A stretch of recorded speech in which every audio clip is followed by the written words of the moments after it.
point, and in all seriousness, if you don't know the sound or the theme,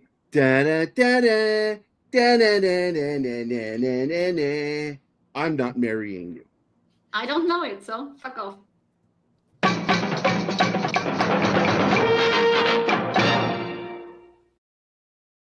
Ah! You're here. Ah. There was a lot of serious banter. And it just sort of shocked all of us. She doesn't know what the fuck Martin was talking about or I were joking about with the $6 million man. Nope. Before the show. No idea. He was trying to that he thought sounded more like the Batman thing. Na na na na na na na na na na na na na na na Batman. But he went too fast. He went no, man. What I was doing was saying no, monster. but in na form repeatedly. Say na na na na na na. But I saw that you were forming a joke in your face. I saw it right away. I have no idea what the fuck you're talking about. Luis, una chingada, vámonos, cabrón. Esto es el procedimiento. A la chingada el procedimiento, cabrón, vámonos. Dude, I need to know what movie is that. Another It's proof Get the that Gringo, Martin's dude. playing Let's Get the Gringo. Yeah. We did the film. I fucking love that movie. By the way, I actually really do kind of like this background. It's offset. That's the only problem with it. It's uneven. But I really did like that one. But we can stick with this one or this one. I kind of like this one. Because I told Anima that Harrison Ford had to do a little bit of weight training. I don't know if he had to.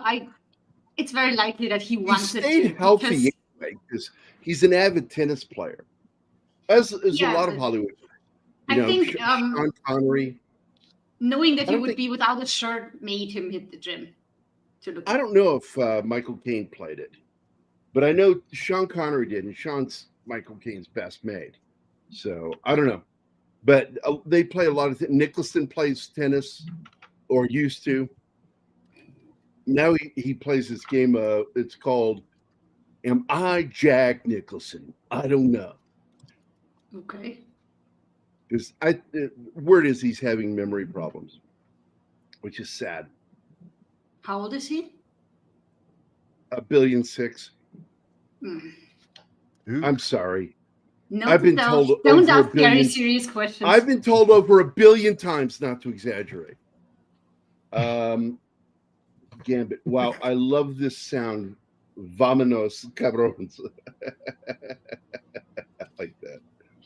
There we go. So everybody says hi to you. Hope you had a good birthday. She spent the day with her family. She spent the day with her family.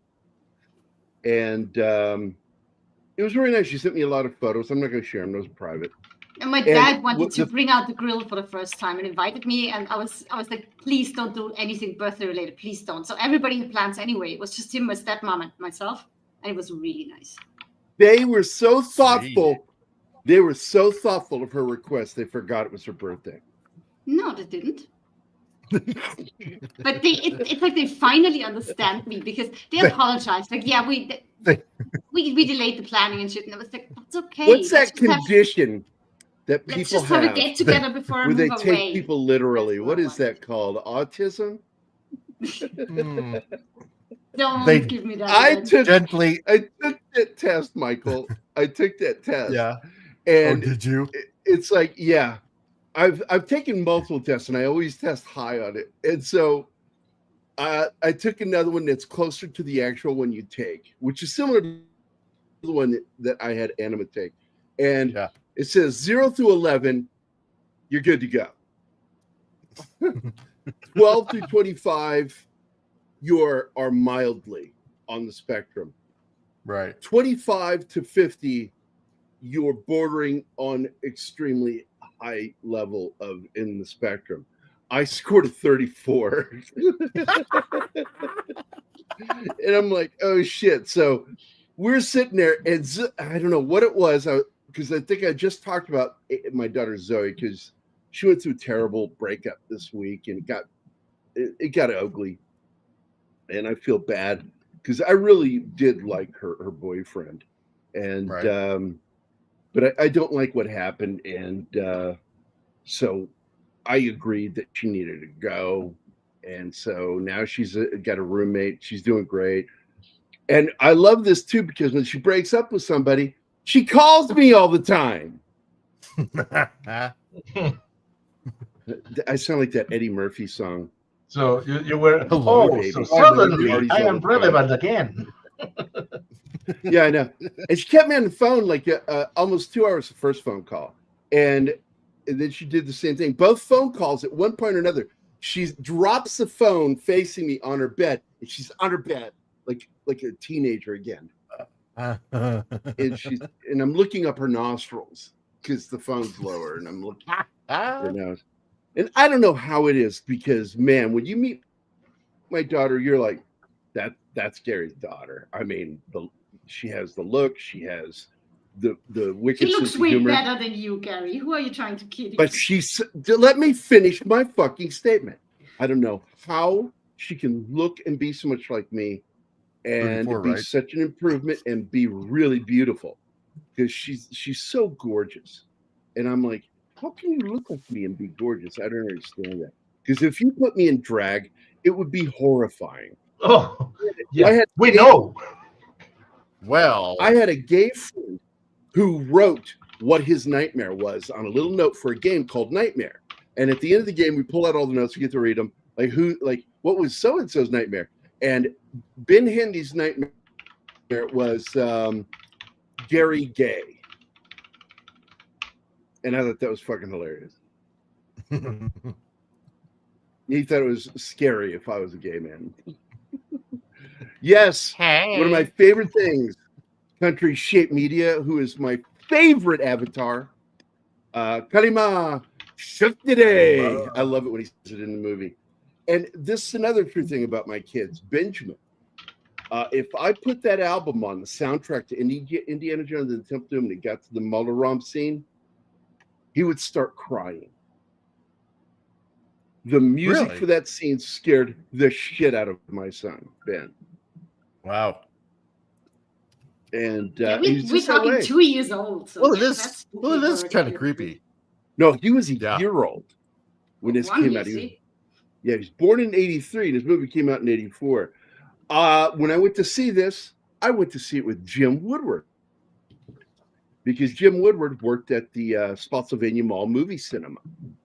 Right. And I was his plus one. We got to see it a full day before anybody else got to see it. There's all employees only to see Temple Wow. of Doom. And I will tell you, I absolutely enjoyed this film.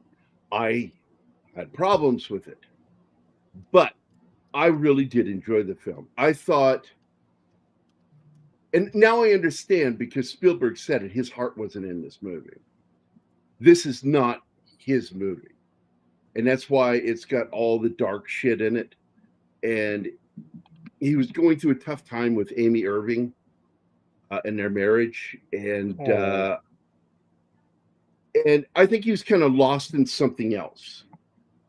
And so he put a lot of dark shit in this. And it's funny because Lucas is always on the set.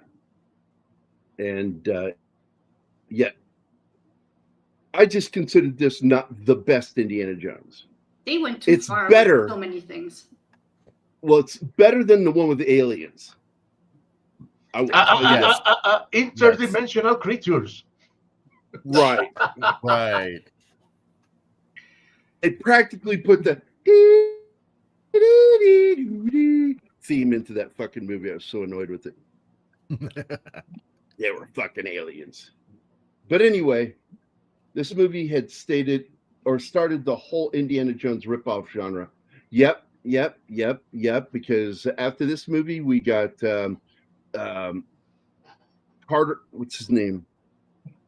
And the Solomon Mine. Right. What was that movie? What was that guy's name? Because Sean Connery would play him years later Yeah, you're right. in The League of Gentlemen. Damn, I can't remember. It was Quartermain. Yes. Alan Yes. Quartermain, yes. Alan Quartermain. Yeah. Well, that was naughty. That was That was the one. I was in all the trailers for League of. that was the oh my god, I forgot his name. The guy who made the Shogun, the original, right? Alan Well, Quartermain was that one was with I think Richard so. Chamberlain, yes. yeah, Yeah. Richard Chamberlain, who it was quite homosexual in real life. I've always I loved him, and my dad was a big fan, and it broke his heart because I'm going to tell you that Richard Chamberlain looks like my dad. It was really weird when I saw pictures of Richard Chamberlain, even at my dad's age at the time, and I just love him as an actor. But it was a real step down for the quality of films he made. Alan Quartermain and the Lost Solomon Gold Mines. Is that it? Solomon's Gold Mines? It was something like that. Yeah. But I did enjoy the film. Then they did a sequel, and it had Louis Gossett Jr. in it, and I still enjoyed that. But I really kind of hated part of the 80s. This is something that I don't know if anybody else had this. One of the things I hated about the 80s was seeing some of my favorite actors from the 70s making really bad movies in the 80s. Because I liked Iron Eagle. Ugh. That was pretty good. I did not like Iron Eagle 2 or 3. I didn't like the sequel Iron Eagle to Solomon's Gold Mine with Alan Quartermain. They were cheesy. They were produced by Golan Globus, as I recall. Hey, I like Golan Globus, but I don't like. I did too, Iron Eagle. but I did not. I felt like they didn't put the finances and effort into making those films.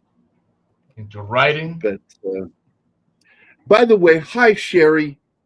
Hi Sherry. It's good to see you. I'm actually at the Mall Food Sherry. Court having chicken teriyaki. Oh, you should be eating General's chicken in honor of me not having it today. But I do like chicken teriyaki and the noodles. Now I'm assuming those are fried. Wait. Stir-fried noodles. We have kids. Good afternoon, everyone. Oh, your phone sounds like shit. How about this? Hear me now. I can't understand a word. Check your mic settings because you are so. It sounds awful. Hold on, Oh, Laura Croft, the game was a ripoff of Indiana Jones. Oh yeah, 100%. Absolutely. It was But Indiana sexier. Jones with massive tits and a cutoff so you can see the midriff. And everybody loved it. Whoa. And, from Steven. Oh, thank you, man. Happy birthday, Anima. Hail to the panel and chat. I wish you were here, man. Happy Comic Book Day. Thank you, Steven. yeah. Speaking it's of free comic comic books, book I day. will be drawing today because I got so caught up in yesterday's show. Because when we have, I swear to God, when we have him on Mephisto, I get so distracted because I enjoy talking to him so much that I end up not doing my job. Well, I asked And that's you not why to I was draw up late because last night. I worked till 1 o'clock in the morning on that page. I needed you to do the talking, Gary, because I hate that movie and I didn't even finish it. Well, Oh. Indiana Jones is the movie today, and Deleted Scenes left us a wonderful happy birthday $20 gift. And that is often because, Steven's starving. He's living on ramen noodles and tuna fish. He's so poor right now. No, I'm just kidding. He's doing fine. He got a great job. And we deeply appreciate it, Stephen. I'm going to get you a video. What do we play for him? Yeah. Something Oh. really good. The Scottish. He doesn't Yes. live in Canada. Oh. He's not poor. I've got one. And this was Keith? Keith. Oh man, it sounds like you're going to be Keith. Yeah. Say something more. Something more. Oh, it's rough. Where are you on your phone? Yeah, I'm out and about. I'm helping my dad out. So I noticed Yeah, you it's- guys are on. Pop on. Yeah. You sound like a kid trying to talk through his pillow. Ouch. He's been kidnapped in the trunk on a deuce and a half. That's what it Oh my sounds God. like. Yeah, that's true. It proves that he's young Can at you heart. look? If you go over to your right, that's the brake light section. There's a little hole there. If you can stick your feet, your little sausage fingers through one of those holes, you can actually poke the window out and you can look to see where you're at and tell us where you are, and we'll call 911. Somewhere, possibly in America. You sound like you're beaten and swollen. Yeah, I think he said he's in. I think he said he's in Kandahar or something like that. I have no idea what you're saying, Keith. It's funny. But I wish you could fucking be here right now for real, man, to help do these shows on the Saturday. Because you know so much about these movies like I do. You're as big a nut for Indiana Jones as I am. And as much as we hated that last film, because I don't count the one that Kennedy made, but the one that was made previously called The Crystal Skull was another embarrassment for Spielberg and Lucas. So this film, as down on it as I was, is better than that one. But still, with that said, I do enjoy this movie. I really do. It's just there are things in there I just felt weren't necessary. It's just pushing the envelope. Hey, boss, I need you to run the deleted scene video. I'm gonna play it. I'll play it. I'll fucking play it. This is Mr. Montgomery. I met him a few weeks ago in New York. Oh, how are you? You live here? Yes. Well, maybe you know what a zombie is. When a person dies and is buried, it seems there are certain voodoo priests who have the power to bring him back to life. How horrible. It's worse than horrible because a zombie has no will of his own. You see them sometimes walking around blindly with dead eyes, following orders, not knowing what they do, not caring. You mean like Democrats?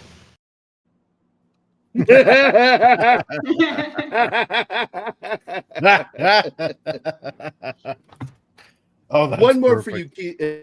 One more for you, Stephen. Here you go. What's the secret? I don't dare tell you. No meat. You don't eat meat. I masturbate a lot. Okay, I think. I what? That's a good one. Yes. That was live on Fox and Friends one morning. I watched that episode, and it was really while he was still doing SpongeBob. He played the part of the Aquaman guy. I forget his character's name. Mermaid and Man. So he was on there, and he's like an octogenarian. He's in his 80s, and he's so fucking funny, and he's like Don Rickles was almost all the way to the end.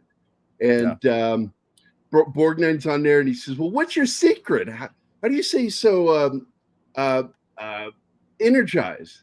And how do you do that?" And he goes, "Oh, I don't dare tell you." And then he leans in and he whispers, not realizing he's still fucking wearing a microphone. He goes, "I masturbate a lot." And they lost it. Peter Ducey and the crew just maybe he did it on purpose. Lost it. No, he didn't. He had no idea that they're like, again. You're still wearing a microphone when you whisper. Your whisper got picked up. Hey, it's my buddy Steve Ranker. Steve, man. Oh, I wish he was on here too. I love Steve. He's a good dude. God, what a guy. Yes, he is. I like that he does that show. It's basically a man's man show, talking about what being man is about. Not being embarrassed anymore by assholes trying to talk about toxic masculinity. Fuck that shit. There's just masculinity. Oh, that right. Where'd Martin go? We lost Martin. Huh. Uh-oh. Ice got him. Ice got him. I almost feel like I owe him another video. Here we go. This one's also for you, Stephen. Ferocious feline, preferably with a history of mental illness. I'm talking one mean pussy. Yeah. It's one of my favorites. And then I'll start doing SpongeBob. I'm ready. I'm ready. Because you know how he does that. When he does his laugh, he jiggles his throat while he's doing the laugh, and that's how he does the SpongeBob. Oh, you did. You almost did Squidward there, Mike. Meow. I did. Meow. Can we please find a replacement for StreamYard? I really been hating this platform for the last 2 months. Oh, I thought you meant for you. You got to get comfortable with them.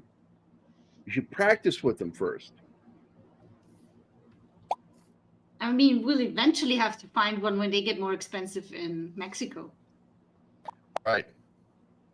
Yeah, and every time you get dropped by StreamYard, I go, Ice got him. I don't think so. I'm not in the States. Yeah, we're going to start telling people that you've come across the border, forgot that Biden wasn't president.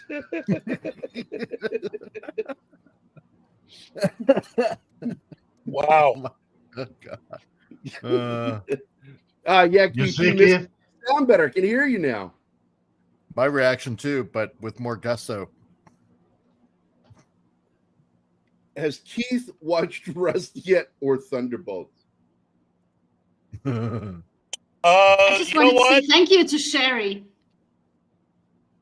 I haven't seen Thunderbolts yet because I actually do kind of like myself. But hey, one of your favorite people's actually enjoyed it. Robert Meyer Burnett. Yeah. Look, I'm sure the movie is good, and I will eventually go see it. But I thought it was more important to go see The Accountant too, and I enjoyed that. But I will go see Thunderbolts because, as far as I'm concerned, it just is another example of Marvel trying to correct a lot of mistakes. To me, the difference is you have Captain America, you have Thunderbolts, and the big thing is Sebastian Stan. Sebastian Stan should have been left in Captain America rather than cut out of Captain America and asked to join the Thunderbolts. They had actually already filmed a majority of that movie when they asked Sebastian Stan to be a part, and they did some reshoots to insert him in. Sebastian Stan, to me, is the best of what they have left of Marvel. Period. If you don't recognize that, then obviously you're a homer from way back. But he is their best possible story and character development. He would have improved Captain America 4. I just think that if they're not going to do a Bucky movie, a Winter Soldier film, really, they're leaving money on the table. Fair enough. And by the way, I wrote an Indiana Jones script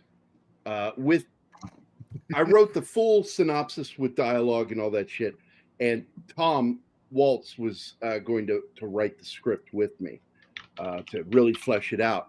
But the synopsis is really thorough. I went into every detail, and I wrote a graphic novel that was so much like a movie that Dark Horse loved it, but they couldn't do it. And they said, we hate to have to say no, because we had a great team. We had me writing with Tom Waltz and from IDW, and we had Richard Bonk as the lead artist, and I would be the cover artist. And it was called Indiana Jones and the Eye of the Pyramid. And it was based on Morley. Sylvanus G. Morley was one of the origins of Indiana Jones, the real archaeologist. And he, during World War I, spied on the Germans during World War I while in Central and South America. and he used it under the guise of mapping the coastline of Central and South America. True story.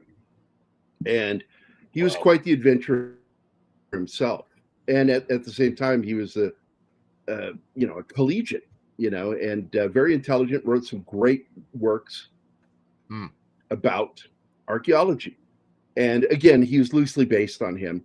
He's also, the look of him is based on Chuck Heston's costume.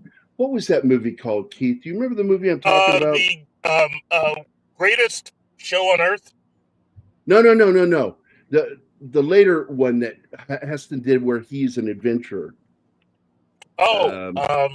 It takes place in South America, as I recall, or Africa.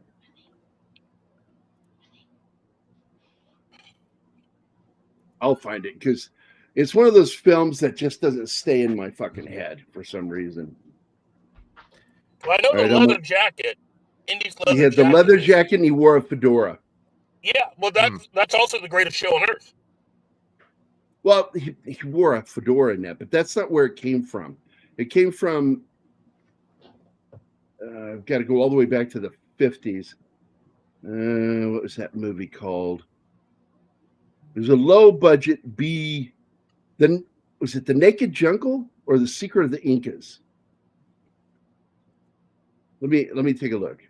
I've got all of them here. I know a lot of the artwork that was done to help sell the movie. By Steranko, yeah. Yeah, by Steranko. His look of Indiana Jones was also based on Chuck Heston. So it had almost a Mitchum look to it because he gave him a broken nose. Yeah. One of those humps on his nose made him Romanesque.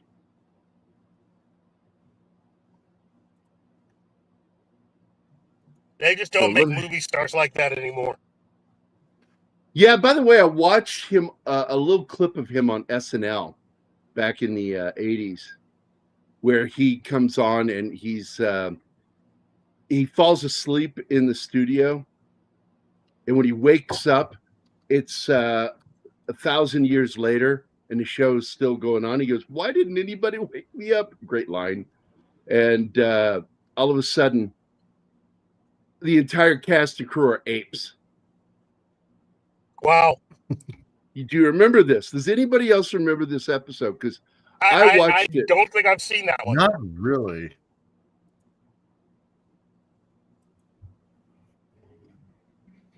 So now I'm looking for pictures for each one of those movies.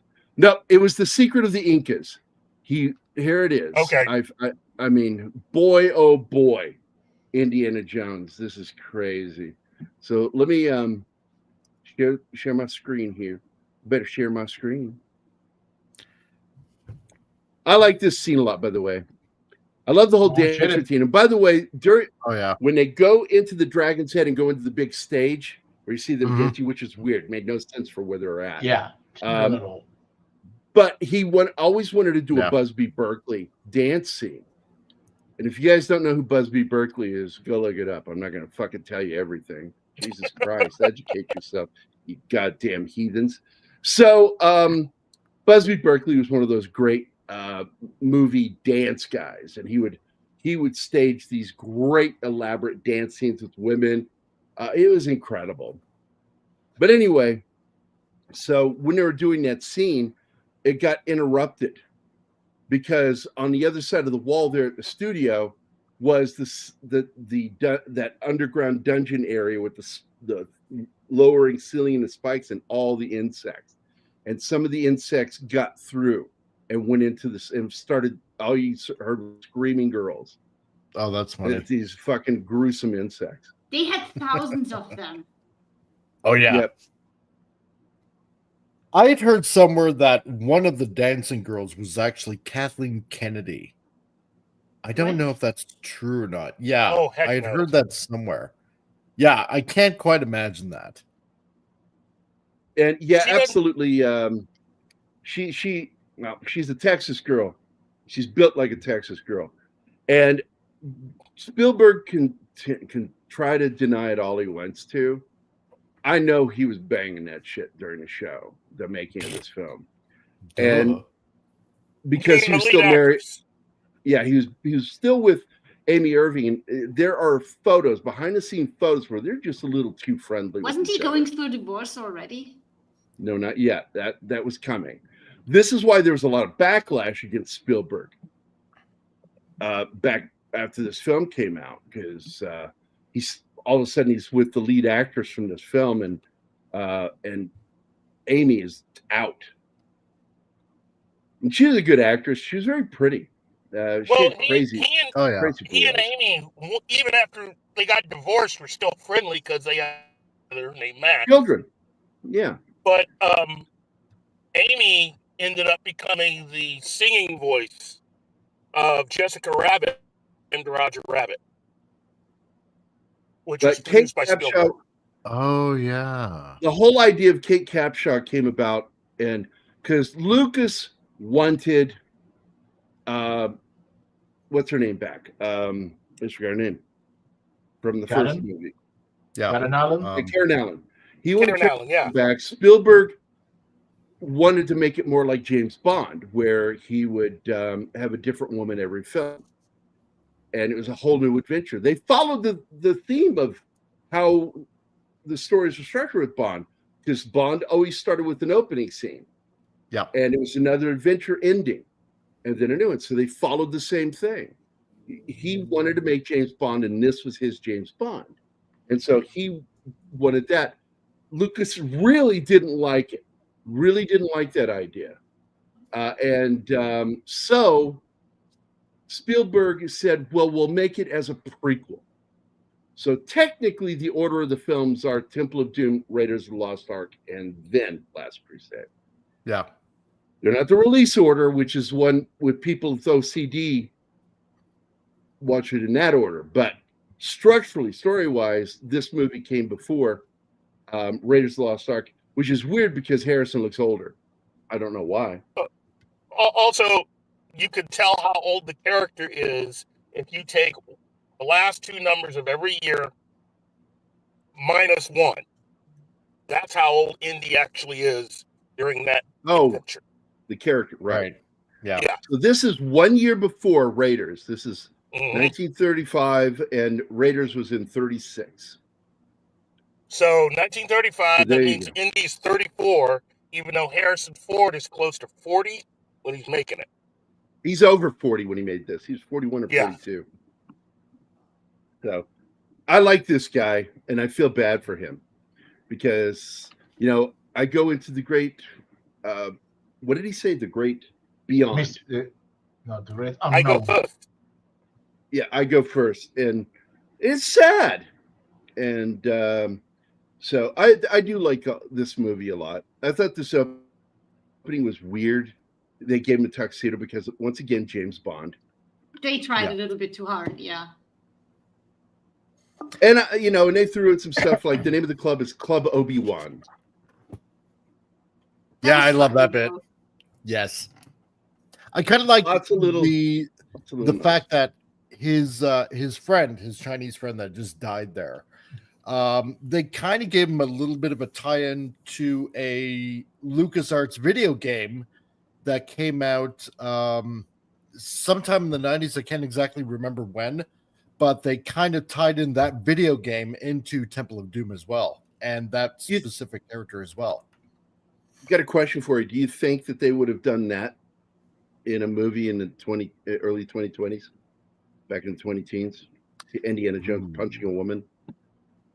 Yes. Putting his hand down her dress? Yeah, putting his hand down her dress to get the antidote.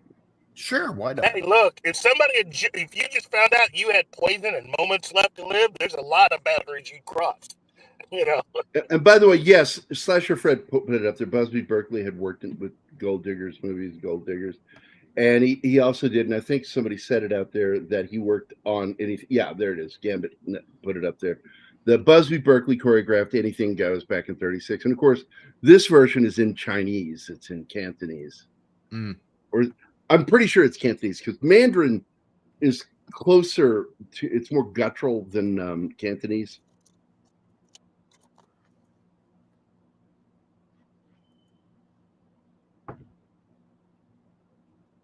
I'm keeping my suspicions about Spielberg quiet. Slow. Hey, Snort, how you doing, buddy? He snorts. Bill Barkley's here. Good to see all you guys. So, this gong, by the way, was also a nod to the old intro to some of the old movies from the 30s that had the guy turning and hitting the big gong. And I can't remember what company was that? Oh, the most recent film, the last film to do it before this one was one of the Sinbad films. Oh, yeah, that's right. I think it was Eye of the Tiger. The studio from the 1930s that featured the man hitting a gong was the J. Arthur Rank organization. That was it. That was the one. And they would have the guy slowly hit the giant gong. And this was a nod to that by Spielberg. But it's about a spectacle. You have to remember, these films were all initially made to be seen in theaters. So to have a guy hit a gong, that's something with the sound and everything else. Especially it's meant with to be a spectacle. Especially with Lucas Sound. What did they call it there? THX, yeah. Which is from his movie THX 1138. Yeah. Paramount is getting ready to celebrate its 100th anniversary, if my numbers are correct. Mm-hmm. So they should be looking at being able to go through and pretty much digitally put out some of their best stuff in Blu-ray if they're smart. Now, I don't think they have Indiana Jones anymore because of the deal with Disney. No, they don't. But no, now would be a great time to pick up, or for Paramount to put out a lot of their really just big stuff on Blu-ray. Well, it's kind of sad, though, because there was a nod to Paramount at the beginning of the first three films. Yep. Because you had that it would be the Paramount logo, and then it would become something in the movie. A mountain in the background. The gong, it's on the gong. There's a Paramount-style mountain, which is actually Fuji. There it is, Club Obi-Wan. I love Short Round. Yeah. I love this kid so much.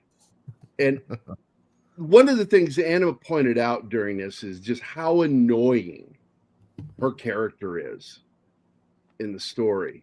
And she really is annoying. All she is the damsel in distress who screams her lungs off. But that's the style of those movies. Yeah. Yep. It was done as an homage of those films. And also, here we to go. have an audience insert. So you need someone that's not familiar with what's going on. There's always someone to give kind of like a commentary or to ask a specific question so that one of the characters truly involved in the story will tell you what's going on to help move the story along. That's really the purpose of those kinds of characters. Mm-hmm. She's too much. She's overdoing it. I have to give her credit, though, because apparently there was a scene planned with a lot of snakes, similar to the first movie, and she freaked out. And then she tried to touch a snake, and she lost it. So she's like, I'm not doing that. I can't do that. So Spielberg eventually said, yeah, okay, we're cutting the snakes, but you have to do the bugs. And she was like, the bugs? Well, she had to grab that one snake and throw it. Yeah, right? Which wasn't a real snake. It was a real snake. It was. Hey, Zax is here. So again, here's the image, Keith. There it is on screen. Yeah. Secret of the Incas, and he's wearing a red shirt, a rush shirt with a scarf. That was not, but the leather aviator jacket and fedora came from this movie in particular. By the way, Ascot, Gary. Wait, by the way, shut the fuck up, Kyle. There we go. And of course, Dan Aykroyd makes his cameo here with an English accent. And love Kathleen it. I Kennedy's missed husband has already been in the movie. He's already had his appearance. Yeah, he's the one who walks him up to the plane, the gate of the plane. And I never realized that. Yeah, it's Dan Aykroyd. And then, of course, the name of the villain in this, the villain from the opening scene, is Lao Che. And the minute he yells his name, he shuts the plane's door, and that's the name that's on the ownership of the plane. Hey, Lao don't Che. forget, I love it. Spielberg and Lucas also make their appearance in the movie. I don't remember that. Yeah, Really? they're the priest that walk by at the airport. Ah, okay. Oh, That's Spielberg and Lucas. Oh, are they both priests? Yes. I had no idea. Okay.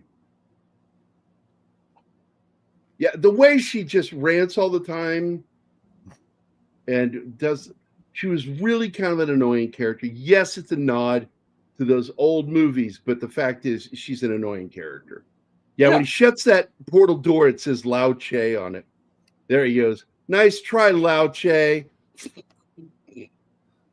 Goodbye, Dr. Jones. And then he salutes the pilots of the plane. Yeah, just the noise. Just like it says in the movie. Yep. I love that plane now. And then, of course, it has that great music that the adventure's over and they're flying off into the sunset. I've been listening for a bit. I'm amazed by how you guys can possibly remember all these details. That's because we are die-hard nerds. Well, also, this was information that was given out to fans. If you read Starlog, if you read interviews with a lot of the people that made the movies when these came out, they gave this stuff up. Now, stuff like cameo appearances, like, Dan Aykroyd being in it, that's from reading the credits of the movie. And from knowing that Lucas and Spielberg are in it, that's from actual behind-the-scenes documentaries over the years. Like Gary said, nerds. Well,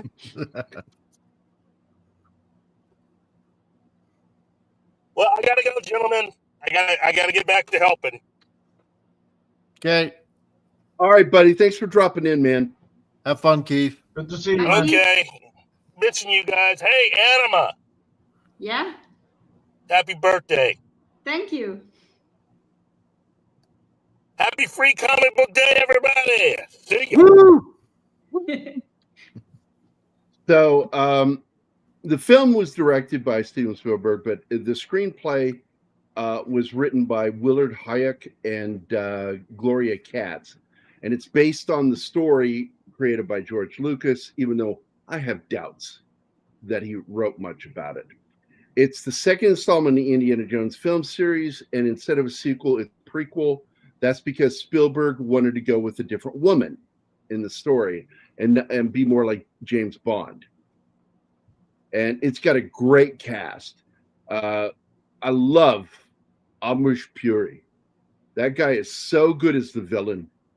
And he died in, I think, 2013. The guy was a prolific Indian actor. Because a lot of people don't know, there's a lot of movies made in India. They call it Bollywood. What? And Who doesn't know Bollywood? The problem I have with Bollywood films is the musical aspect. I do like a lot of their action films. They're over the top, insane fucking movie. Yes, it's her birthday, Zax. It was yesterday. Well, yesterday was. Yeah. But we're still celebrating it this weekend. Rocket Kitty's too, by the way. We have the same birthday. She's 14 now and still rocketing. The thing that amazed the guys over at the Corridor crew, was how they shot this scene. Because they're like, they actually physically did this. That's not a miniature. Yeah, that would impress me. Those aren't people, though. I don't think they were people. I think they were dummies that were sewed into it. And so the impact works. And the fact is, when you see the way they land, a human probably could have survived that. Yeah. If I remember correctly, they just from what bounced I head on the rubber. Yeah. if I remember correctly, what they said about that scene, yeah, there were dummies in it, but they had to weigh it a certain way so that it didn't flip over, like, from one side to another or something like that, and then boom, down on the ground. Also, this is one Yeah, of the two stuntmen- scenes that they made Yeah. for the first movie and then kept it for this one. Mm-hmm. All right, I wanted to address this, that yes, Amrish Puri and Roshan Seth are both in this movie, and they were in the film Gandhi back in '82.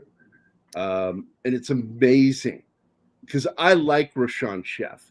He is the guy that you meet at the palace with the glasses that argues and debates with Admiral Blumbert and, or not Admiral, Major Blumbert and Indiana Jones. Indiana Jones delivers that scene. Didn't he threaten to cut off your hands? It wasn't my hands. What was it? It was my mistake. And that scene was part of the reason why this movie was hated so much of the Indiana Jones film. A lot of complaints were lodged about that table scene with the fucking food. Chilled monkey brains. Chilled monkey brains. And oh, eel surprise. Yeah. Like, I think that's great why they gags. really. That's on Spielberg, though. He wanted to go as gross as possible. Oh yeah. Yep. But I think that's why they introduced the PG-13 rating on this. That was this really, movie. Yep. That was this It movie. was this movie right here. Because in many ways, this film probably should have been rated R. Oh yeah. With some of the shit that's in it. Yep. And he wanted to make the zany romantic comedy aspect of it too. And I didn't like that. It's not realistic. It's not believable. Some of the dialogue between them when they're in the palace, that romantic banter back and forth, is just like over the top. Yeah. And so there are so many things about this film that I don't like. And also, there's a formula with Indiana Jones, and you need to have Yahtzees involved. Of course. He needs a solid villain to be up against with a parallel threat going from the beginning to end, the hunt for something. Yeah. And it works. This film failed on so many levels to be a proper Indiana Jones film, but it still is. And it has, like I said, I fucking love this movie. I just don't love it as much as I love Raiders and Last Crusade because they understood it. And they even tried to do it with The Crystal Skull, which is not going to be a film we'll cover, by using the Russians. When I said they could have still used Germans because there was a threat of surviving Yahtzees. Yeah. And because, like Spielberg said, Yahtzees make the perfect bad guys because everybody hates Yahtzees. Everybody hates them. Yeah. And all the weirdos today want to punch a Yahtzee. Yep. I love this scene because it's really disgusting. Oh, yeah. He goes, if you don't eat it, you'll insult them. Hey, we have Das Wolfen. Das Wolfen. Yeah, Short Round's my favorite character. I fucking Oh, yeah. love that character. And people wanted him back. Yep. In fact, he was supposed to be in Indiana Jones 5. That was one of the ideas that Spielberg had. And finally, if you guys didn't see it, because if you are part of the Pop Culture Minefield group over on Facebook, you'll know that I released the photos that Spielberg released showing some of the production art from what would have been his film. And right off the bat, when you look at it, you're like, this was a better movie. I do like this scene because it really puts into perspective of, Hold on. matter. Hold on. I just want to, that comment, where is it? You just had it up, Martin. I'm not going to agree with that because I happen to know that the minecart scene was originally in Raiders of the Lost Ark, but I'm not disagreeing that Lucas was somewhat inspired by the rides, the minecart ride over at Disney back in the day. But it wasn't like this. It was more like just a ride where people would go along and would go high adventure to it. And this was originally in the Egypt scene of Raiders of the Lost Ark. And they pulled it out of the script. And when they did that, he didn't want to let go of it. So he pushed it over into this film. And it is one of my favorite moments in the film. I love that scene. And the way that they shot it, it was a mixture of practical and some really neat miniature work where they used a 35 millimeter camera to shoot the scene frame by frame. And they do a slight blur when it would move the car along. And so it just looks amazing, that chase scene. It's cool, but it's too long, in my opinion. It ends. The ending of the chase is the goofy part. It gets goofy again. I do remember that there was a type of. I do remember there was a type of documentary kind of thing on PBS way back when this movie came out, or a few years after, showing how they did the that scene with the mining car, and with the miniatures and all that kind of stuff. And it's fascinating. It's fun to watch how they did it. So there is a making of video. It's in a playlist, and Martin, can you grab that from our group and share that with everybody? That's got the making of all the films. It has 3 of the documentaries and a bunch of other little short ones. Okay. And it is a great playlist. I watched all of those when they came out. The making. Because I still have it on copy paste. So it's fantastic. Again, Short Round is so good in this scene, just in the background. I like that kid. Oh yeah. And again, I liked his martial arts film where he played little Jackie Chan. I love that little movie, Love Hurts. I hope he gets to make some more. I want a resurgence because he was due so much more, and he had his throat cut by Hollywood after the Goonies. Yeah, he did. And it was just shameful that they didn't utilize him more. It's nice to see that he's making a really good comeback, though. I do. I like that too. Yeah. And Gambit, you are absolutely right. This had a mixed bag of reviews, depending on if you listen to Gene Shalit or Rex Harrison or Gene Shalit and Roger Ebert. And there was, even with some of the good reviews, there would be comments with them, and that they went too far with the dinner scene, with the grossness. They went too far. And as somebody just brought up in there, who said that about pulling the heart out? Who said that? Oh, yeah. I think that was too much too. The cult that they invented. With Molaram reaching in and pulling the heart out of this guy's chest, beating and then burning in his hand. And like I said, I couldn't play the soundtrack around my son because all the Molaram music would make him cry. Oh, yeah. Is that the link there? Okay, there it is. Playlist. We both posted it. Yes, there you go. Absolutely. Go check those out. If you love Indiana Jones, those are fun videos. It's about almost 4 hours worth of videos of the making of the Indiana Jones movies. Yes. The last... the Crystal Skull is in there. I don't know if they got. Do they have all 5? Yes. You can skip those if you want to. I did watch the making of the 4th film. I think it's 7 videos in total. One about each indie movie, about 40 minutes, and then 2 extra ones. That's Kathleen Kennedy's doing. She screwed that up. Wow. She doesn't care. She doesn't care about fans and what they love. No, because I always wondered whatever happened to Short Round. This is my complaint. The hat. Look at the way it goes around the back of his head there. That is not what it looked like in the first movie. Well, it had a year to grow. It was. It came out. It was fuller around his head like a halo. This looks weird around his head, and I didn't like the way it looked. It bothered me. It looks good from the side, and straight on. But the minute you went down at a low angle like this to shoot upward, the brim of the hat looks weird because it is not the same hat from Raiders. Because this is earlier. Maybe that's why they changed the hat. It's still the same hat, and it'd still be as but one fucking year with a leather hat. I'm sorry, no, that's bullshit.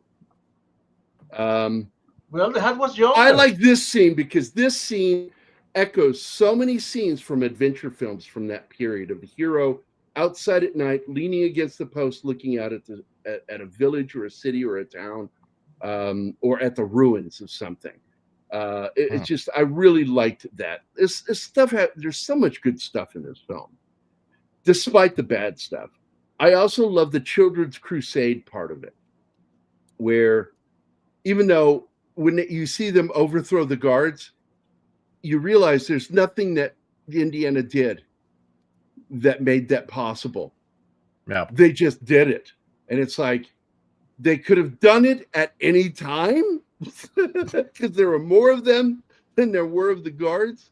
You will go find the sibling and you will bring back at any time. Yeah, that guy is a real local. They found him, and that was really kind of cool.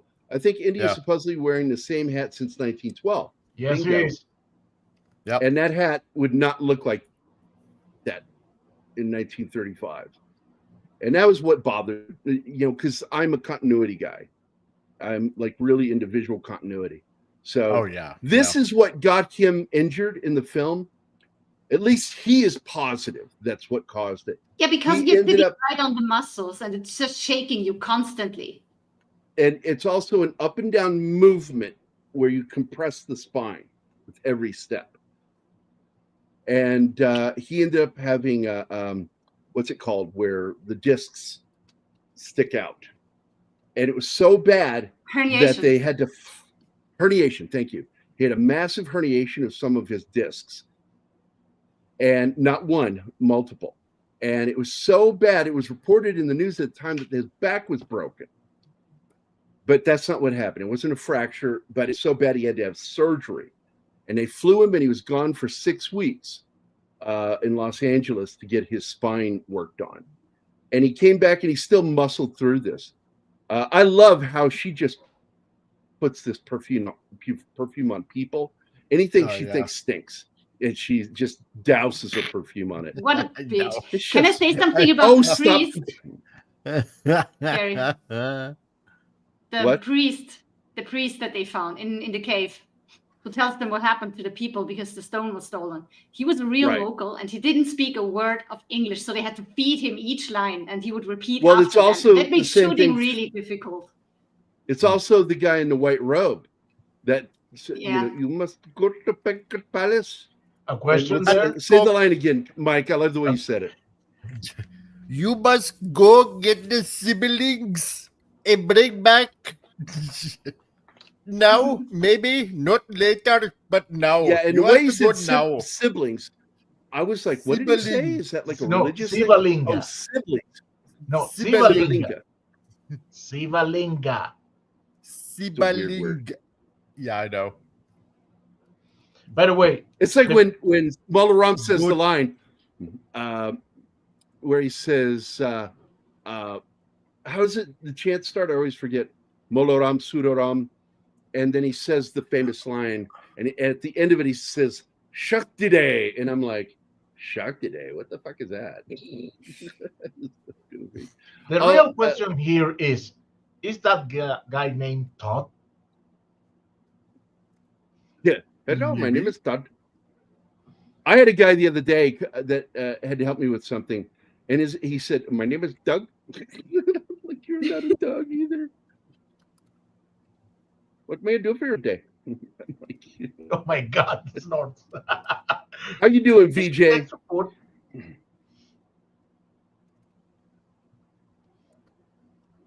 Yeah, I wish they would say the real names. They never do. They use these fake Americanized names. It's weird. Company policy, maybe. Oh, look at the pretty birds. And those aren't birds, sweetheart. Yeah. Those are giant vampire bats. Which is technically bullshit. Vampire bats aren't large. Yes, the No, fire, the fruit bat. the fox bat is vegetarian, so Yeah, that was vegans. The film is shot, and by the way, you've never seen anything more adorable. And I swear to God, go to YouTube, look up fox, bat, banana. Oh, It's the most enjoyable AMR I've ever heard of a cute little animal eating a banana. Because this one is like in a bad mood, and it's like squawk, squawk, squawk, squawk. Then it's all like smacking lips, and he's just fucking going to town on his banana, and he's mad, but he doesn't care because that banana's so good. He's angry. This is actually I think this is my favorite scene in the film. The relationship between Indiana Jones and Short Round, and arguing, you cheat big, me little, you cheat big. In the playlist in the video about this movie, you see them practice, and then you hear Harrison Ford talk about how that kid was such a natural and put all his heart and energy into it, and that's what made it so good. And that kid had all the lines memorized. They were shooting back and forth that whole dialogue. Very impressive. Exactly. And by the way, who didn't? I swear to God, I do not like Hollywood, and I hate the Academy Awards, but I love that scene that was caught on camera of the first time he had seen Harrison Ford there at the Oscars. Boy, what are you looking for? Porn? You're like, he knows my keys really loudly. Hey, is that you Mike? Kind of Dr. Jones. No, that's Martin. No, it's not me. That's Martin with his Martin. mic. Yeah. God damn, dude. It's like your mic isn't up here. It's right on the keyboard. It's like writing a novel. And I thought it was a little silly with her making a mistake, thinking it was the elephant and it's a giant, She did python. that to please Spielberg, because he spared her the other snake scene. So she said, "Yeah, I can do this one," and that's a real snake. And she grabs it and she throws it. And apparently, she wasn't afraid of snakes. She was terrified. This scene here, all your interiors are shot at Elstree. Yeah, Gambit. Well, with India, you have to give them the script, and if there's any little teeny bit of criticism against India or their people or their culture or whatever, they won't let you shoot there. So the Maharaja Palace wasn't shot in India because they wouldn't let them use the word Maharaja. The whole food scene wouldn't be happening. So, bye, Snort. Bye, Snort. Take care. Bye, Snorty. See you, Snort. You shoot. Yeah, you cheat. You take 4 card. Hey, lady, you call him Dr. Jones. Dr. Jones. How old was the kid when they made that movie? He looks like he's about 10, maybe 11. Yeah. I love his character That is so much. one good child actor. And I wanted Indiana to have adopted him. Yeah, I would have been serious. Marion to have adopted him because he's such a great character. He just says very funny all the time, and it's a bit annoying. No, I love it. It's his little fucking thing. It's his little thing. No, don't you hate on that child. Don't you hate on that child. I'm not hating on the child. I'm just saying. You are. You're hating on that child. Don't It's you say that. repetitive. He says it too often. I don't all the care. time. It's like Some having to people tell like the that. audience that it's funny. How dare you? There you go. How dare you? Yeah, he speaks Cantonese. The way you can tell the difference with Cantonese to Mandarin, Mandarin has more of a, I swear to God, sometimes it sounds like Thailand when they speak Thai. And Thai, I got to tell you, when spoken by a local, is one of the ugliest languages on the planet. And I love the people. Tagalog, is that what it's called? It's like all back here in the back of the throat. It's like, oh my God, it's ugly. And I learned some Cantonese, and I didn't learn any Canadian. I learned Cantonese. No, I meant Short Round. Well, no, I mean, I said I learned some Cantonese. Well, pretty soon we will be learning some Cantonese, probably. Way too low.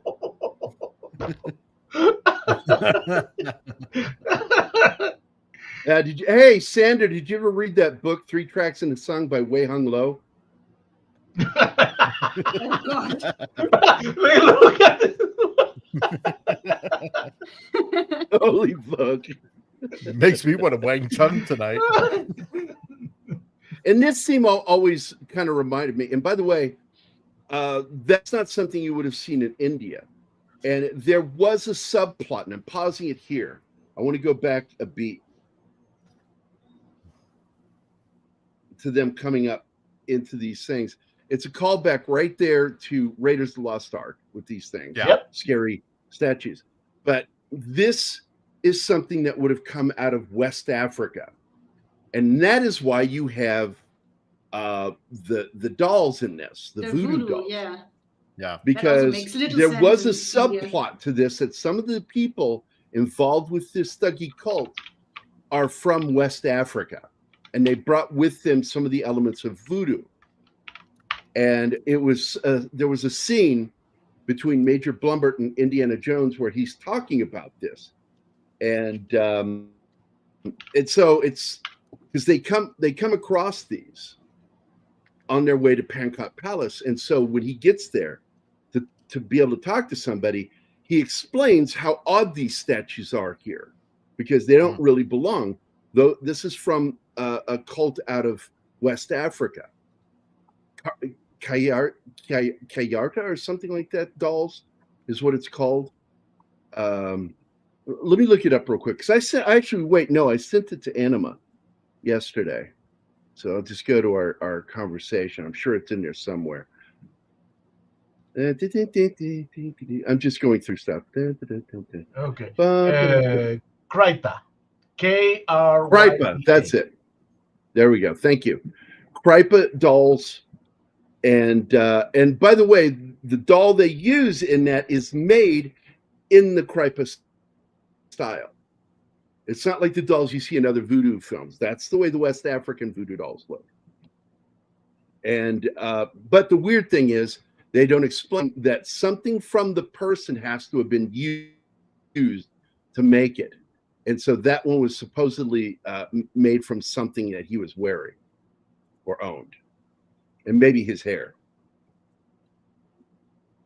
And Spielberg and Lucas knew that he was going to have to go shirtless in this film. And even though he did play tennis, he had an athletic build, he wasn't muscular. And so he got a body trainer, and it was Body by Jake. I can't remember that guy's name. Big dude, he's been in movies and TV, and he was his body trainer for this movie to beef him up a little bit, make his muscles on his shoulders, arms, and chest a little more detailed. Gave him an ab. This is a great matte painting mixed with partial set. I miss the days of matte paintings. Also for this little Pankot Palace, in order to make things look in a distance, they learned something from Disney Studios that they're at the parks, that for things that are supposed to be far away, they're actually just smaller to give you a false sense of distance. The problem is, I think it doesn't work when you use certain lenses on cameras, and I think they use the wrong lenses on these cameras for these shots because they still look like they're close to me. Yeah, that's it. Kalima Shakti Day. That's it.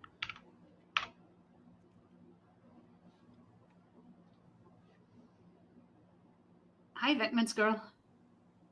I know fucking way. I didn't know that.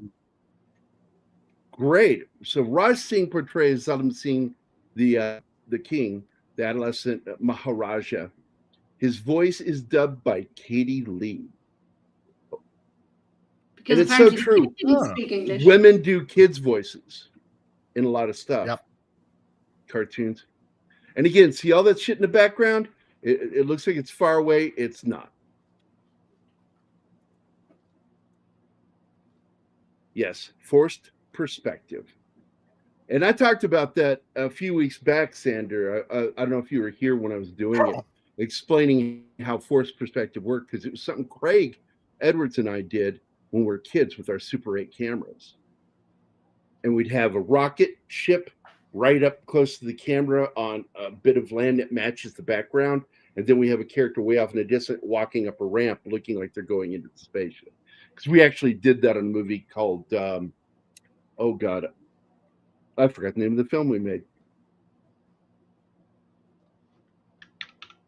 Yeah, I'm not a fan of this. By the way, for those of you who don't recognize Major Blumbart in this film, that is the same actor The Shining. from The Shining. He's also in Clockwork Orange. Ostains, I was not looking at the screen a lot watching this movie. Oh my God. I had to look away all the fucking time. This That is What? Come on. British actor Philip Stone, who plays Major Blumbert in this film, and he's great. I love the guy.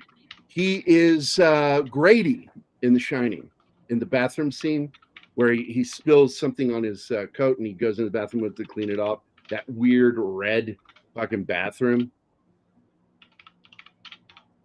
Yeah, I hate this scene. There's good stuff in it. When we're doing dialogue between Indiana Jones, Major Blumbert, and the Indian host, that guy, great actor. He was in Gandhi too, not Gandhi 2, but Gandhi as well. There is You no hate Gandhi that 2. scene, yet you make me watch The whole Return. thing. I wanted you to know why. I can tell you, and you're not going to visually understand me. You needed to see what I hated that guy too. Oh, look, a chilled monkey brains. What a fucking asshole. My dad and I are eating popcorn while watching this dinner scene. Yeah, everybody in the audience was basically Short Round and Willie. Yeah, I love it. Again. I love it when he flicks away some of the eels. Like, yeah. Oh, look, eel surprise. Eel surprise. I think I looked at the screen maybe 4 times. The soup. The soup. The I love it. So went too far. It is a great. Oh, no way, man. It went too far. It's so sweet though, because Short Round is so excited and he has the spoon ready, and then she stirs up the eyes at the. There he is. He's flicking away the eels. I know. Yeah. He's so disappointed when he sees the I eyes. loved it as a kid. You know, she just takes the spoon and an eyeball comes out, and I'm like, oh, this is so grody. It's awesome. Before this, bye, Penny. Enjoy. Bye, Penny. Have a nice day. Enjoy the Penny. movie. It's good. It's very good. Have you watched it without me, Gary? No, I've not seen it. Oh, I trust my friends who have seen it. When they raved about it, I'm like, okay. That'll be It's date gonna night be then good. tomorrow. I don't know if you guys ever watched it, but yeah, Nickelodeon, Hey Dude. Yeah, I know about that one. Snick Surprise. Oh my God. And I could fucking watch Surgery. Nothing grosses me out. But I was so annoyed with this scene. It was like gags. Yeah. And here's my problem. I hate gags. It's not funny. Gags aren't funny. And it's shtick. And I don't like shtick. I like comedy when it's organic. And this was all forced. Well, he admitted in an interview, and that's also in that playlist that we posted, he admitted he wanted to go as gross as possible. Yep. Well, this is the line I said a little bit ago. It wasn't. He says, wasn't it your hands he wanted to cut off? Because it wasn't my hands. Yeah. It was a misunderstanding. Because you knew it was his balls and dick.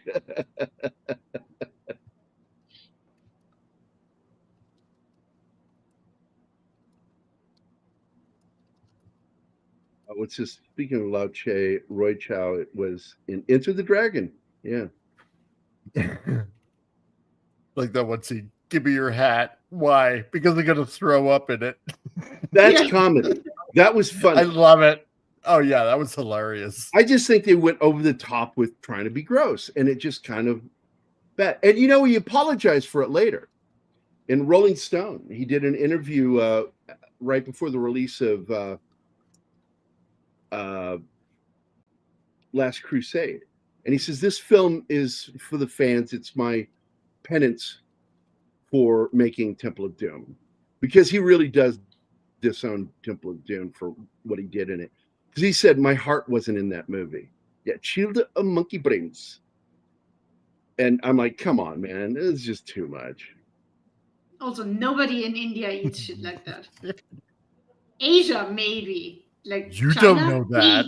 Well, India's part of Asia. India is part of Asia. They don't eat that in that part. The Chinese now, they eat everything that has 4 legs and is in the table. You are not knowing. I love it's a the delicacy Chinese in India culture. I love the Chinese people. I hate their government, but I love the Chinese people.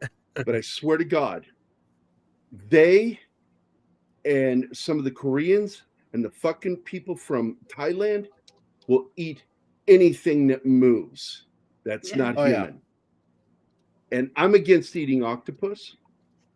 I consider that a crime because octopus are probably the next smartest thing in the ocean after whales.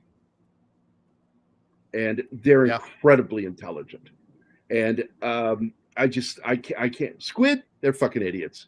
They deserve to be eaten. Octopus, on the other hand, I do not dig that, and I can't watch when people eat octopus.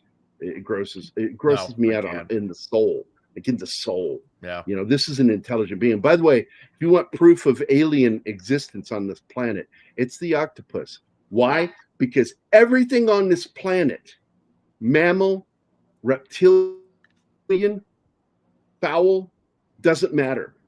We all share a little bit of DNA, except for one creature, the octopus. It has nothing in common with anything from this planet. And I believe that they are alien. I don't think they're from here. And there you go. I've had this discussion, by the way, John O'Stains, with Don Ecker and Mark, and they agree. What is Max Demon talking about? Proof of, what is that? Well, they are talking, O'Stains and Max Demon, and Max Demon just addressed me. Oh, he's talking about the monkey thing. Oh. It's on, yeah, I saw Faces of Death too. And, well, there's multiple, so I can't say Faces of Death 2 because there is a Faces of Death 2. There is not a Gandhi 2 because I said he was in Gandhi 2, and then I went, yeah, no, there is. He was in Gandhi as well. There is not a sequel to Gandhi. UHF said there was. Yeah, right. I remember that. Oh, fuck, that was funny. I love that movie. We need to do that film. UHF. What a great fucking Gandhi 2. Somebody's not going to like it. No, I'm not saying any names. Yeah. I'm not saying any names. No. I'm just saying somebody's not going to like that. Yesterday, I earned the right to take the day off when you do the next silly movie. No more passive I'm resistance. Not going I can't to do be it. I can't do a show without you. I'm sorry. I need you holding my hand. Gandhi 2 Mountain's Revenge. This guy's out to kick some butt. Just as they're about to kiss each other, Indiana Jones shies away from doing so. Oh, yeah. Yeah, he never kisses her in the movie. No, he doesn't. Yes, he does. Because he's about to kiss her, and the elephant sprays water and snot all over him. She kisses twice. They kiss twice. Oh, really? That's sad. Did he kiss her back? A steak medium rare. Yes. Yeah. I don't remember. They both kiss twice. One when they are seen when he decides to go fetch. You know you're a nerd when you argue about kissing. Gary's just jealous because he doesn't get to kiss anyone because I'm so far away. I have a kitty cat. I kiss Ivy on the head and it's on the head all the time. They're such good little kitties. They're my little buddies. They're my friends. And I just think they're sweet. They're just the sweetest cats. And what's so funny is how Ivy will start purring when she sees me. She just starts purring. It's really funny when you enter the bathroom to go to the toilet, and all of a sudden the shelf with the towel starts purring. So she's somewhere in there. Yep. Prove that all pussy loves Gary. That reminds me, Gary, you need to help me fix that sign so I can have it printed for Lauren. Okay. So yeah, I can do the graphics on it. Oh, by the way, I like this comment from Big Man. No dancing octopus vids for Gary.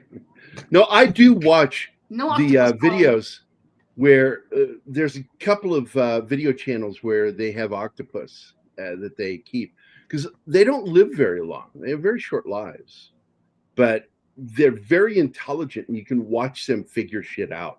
And I love it when like the one guy will have gone out on an expedition and he comes back and he's been gone for like a week or 10 days and the octopus is mad at him because he's been gone so long, and it'll grab hold of his hand and then with its little things, those little breather things on the sides, it'll spray water at him, letting him know it's mad at him.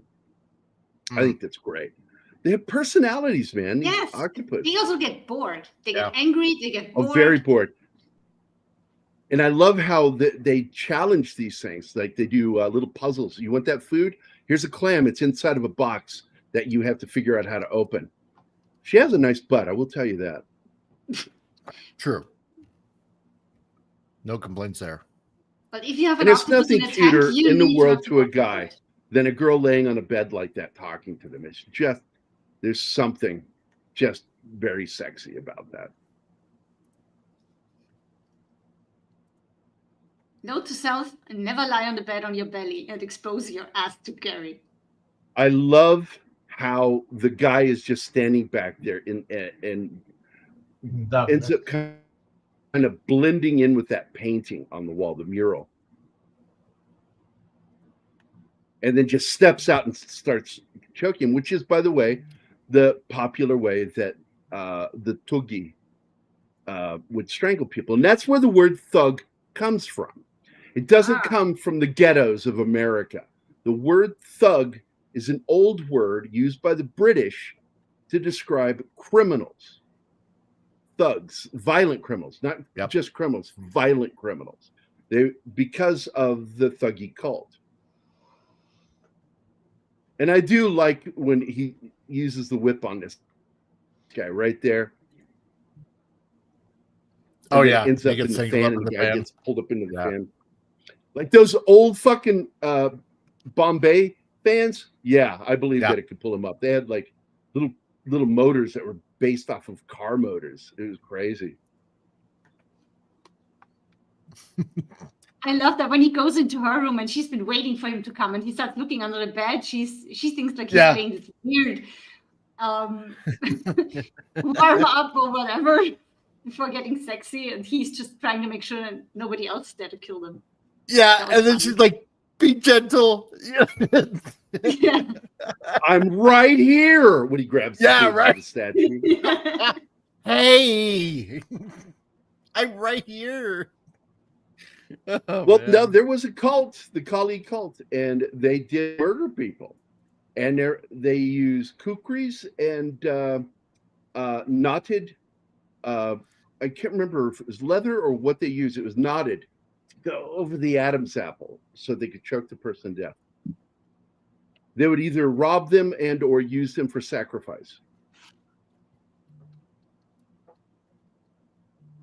And by the way, India can bitch all they want. There would be no India if not for Great Britain. It would not exist. Because Pakistan and India was one country. Yeah. So piss them on all you want.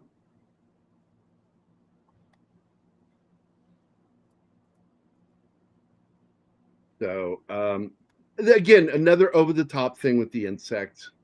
All you had to do is have some bugs, but no, they had to push the fucking envelope. This movie was about pushing envelopes, and I have so many problems with him doing that. I love that she tries to push the boobs on the other statue. Yeah, and it doesn't work. And she whines. Ew, you know. She did take a tranquilizer though before doing the bug scene. She needed some medication because she couldn't face. And by the way, that is not her with the centipede crawling under the hair. That's a dummy with a wig. Yes. No, it's not a human. It's a real person. Yeah. But this scene is just too fucking much. Too much with the bugs. All you had to do is have a few crawl across you, and it's fucking nightmare. To fill it with thousands of bugs was ridiculous. They're trying to outdo the snake scene from Raiders. Oh, I know. And the crunch, and everything. Yeah, they're walking and you hear the crunching. Are we walking on, what was it, nutshells or Fortune something? cookies. Sounds like fortune cookies. That's not fortune cookies, kid. Could it be that he did the bugs and overdid them the way he did because he couldn't do the snake scene with her? Because she wouldn't do it? I don't think so. Maybe I just think that he wanted to go over the top. And like I said, that bug scene led to a problem with the dance scene because they were on the other side of the soundstage and went right through the wall, under the wall, into the next set. And the women were screaming and losing their shit. They had to bring in all these bug wranglers. The scene with Indy and Williams short round on a suspension bridge is such a scary scene. Again, by the way, this movie is inspired by Gunga Din. Not the story of Gunga Din, the movie Gunga Din with Cary Grant, Douglas Fairbanks Jr., and John Wayne's old buddy, Irishman. I can't think of his name right now. Victor McLaglen. We covered that last year, right? Yes, and it's a great fucking movie. Sad I love that ending. movie. Heartbreaking ending. Well, because Gunga Din dies. Sacrifices himself. Yep, to save them. I do like, it's a little over the top, but it's a good gag when she doesn't want to put her hand in one because it's got gross shit, and she goes the other one, and his hand comes out and grabs her, and he goes, the other one, your other right, your other right. And then he looks up there, and you see him looking through the hole. We're going to die. Yeah. And scowls, and I'm like, that's so fucking funny. It drove me crazy that the spike going through his hat. It was great. She doesn't see what's happening, and he is not telling her. We are going to die. We are going to die. There it is, right there. If he had told her the ceiling is coming down, there's deadly spikes in it, she wouldn't have fussed around so much. And then after she saves him, she runs in there and bends over, and her ass hits that lovely, beautiful ass. Hits the fucking trigger mechanism. It starts it all over. And this tells you something about Indiana Jones because he could have escaped the first time. That look right there is one of my favorite looks that he gives in this movie. Oh, I know. That look he's giving to her right now is so fucking funny. But when it starts coming down the first time, he could have escaped, but he turns around and he won't leave short round. And that's why he gets trapped in there.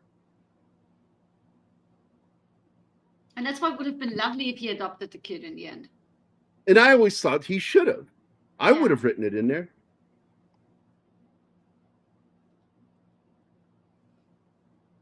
By the way, Gunga Din is a very influential film on this, including the bridge. The bridge is in Gunga Din. Whoa! Because I just heard the train on Mike's end. Hey, the street. Vinsinger. I mean, there's the street. That's in China. Jaws. That's Jaws. That is Jaws. I got to go back. I tried to pause it. It went too fast. This is a matte painting put into the film as an homage to Spielberg and Jaws. That is an homage to the inside of the mouth of the shark. I didn't know that. It's true. They did it on purpose.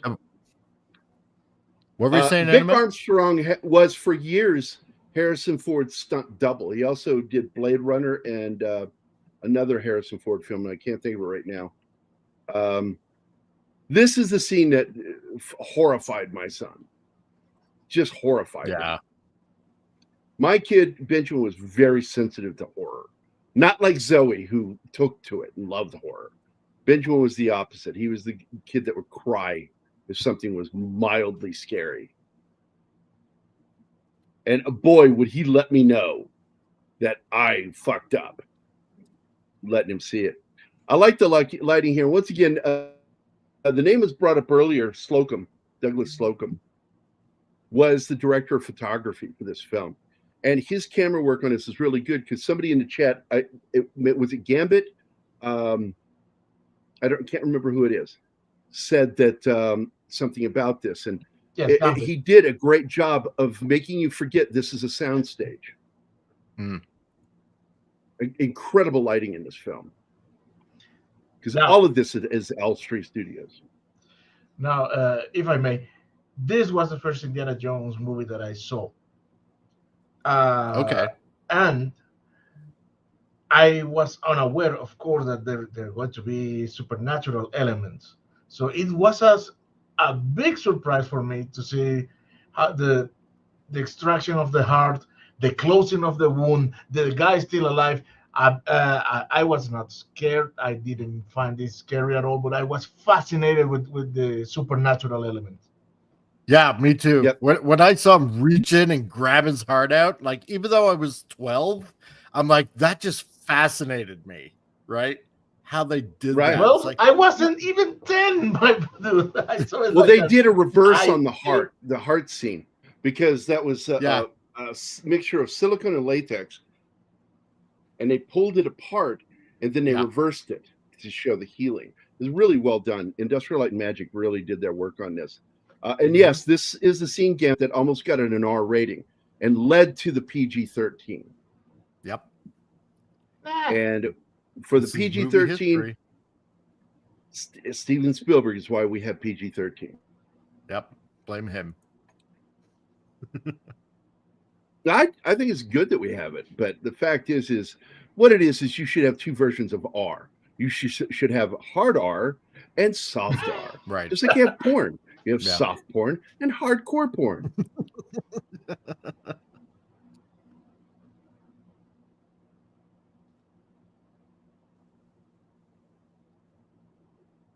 I don't think I've seen that movie, Max.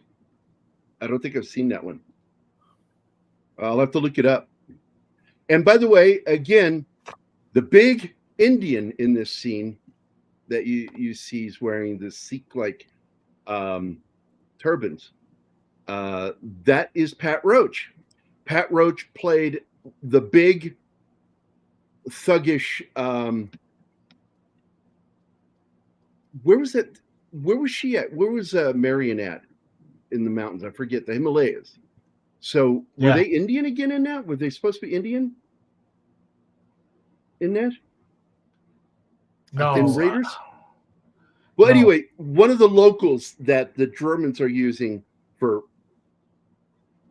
muscle, that's Pat Roach. And he's the one who gets shot in the head and dies there at the bar at, Marion's place.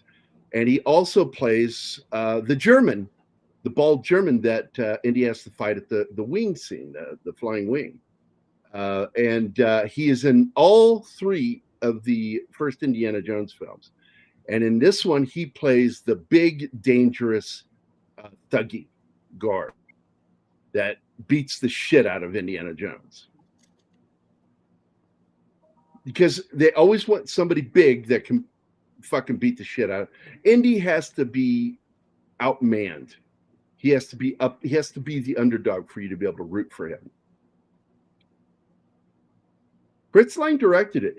I've only seen 3 Fritz Lang films, so my Fritz Lang experience. My problem with Fritz Lang is a lot of the guys he was friends with and hung out with were Satanists, and it always bothered me, even though I'm not a person of religion, to go for that kind of stuff as a religion says something about character.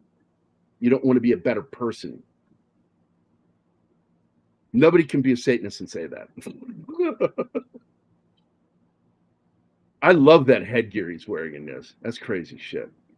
Also, for those of you that don't know, those flapping curtains that are up there by where Indiana Jones and Willie are hiding, you see it behind them flapping. That's human skin. It's supposed to be. With pubic because hair it's in the and body. everything. It's a human body that they carved the skin off and made little curtains for. It's gross.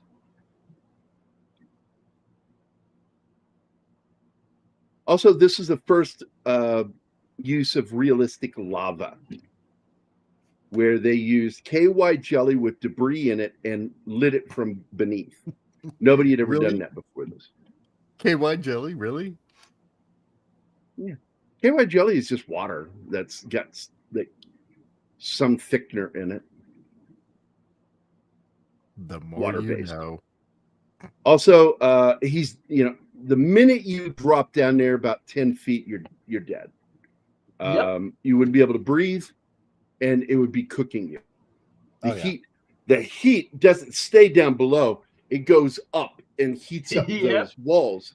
And that's why when you go to an oven, the area where you're cooking the food is actually cooler than the ceiling of the oven. It's hotter.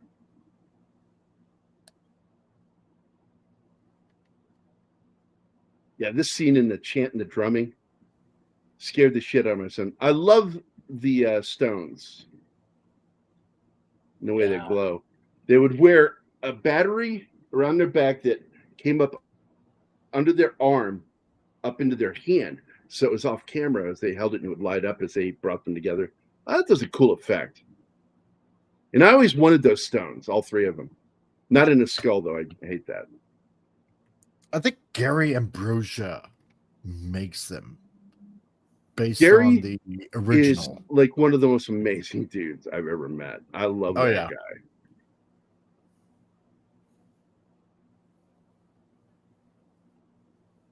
I would love to just sit down and talk about props with him one day because I love props. And by the way, speaking of that, guys, I talked to him today, and author and screenwriter and filmmaker Donald F. Glutt, who wrote the novelization of The Empire Strikes Back, is going to come on the show. And I've known him for a long time. And when I originally started this channel, it was called Dangerous Nerds, and he wouldn't come on because he doesn't like the word nerds. He doesn't like that word. I'm assuming because he probably got bullied a lot.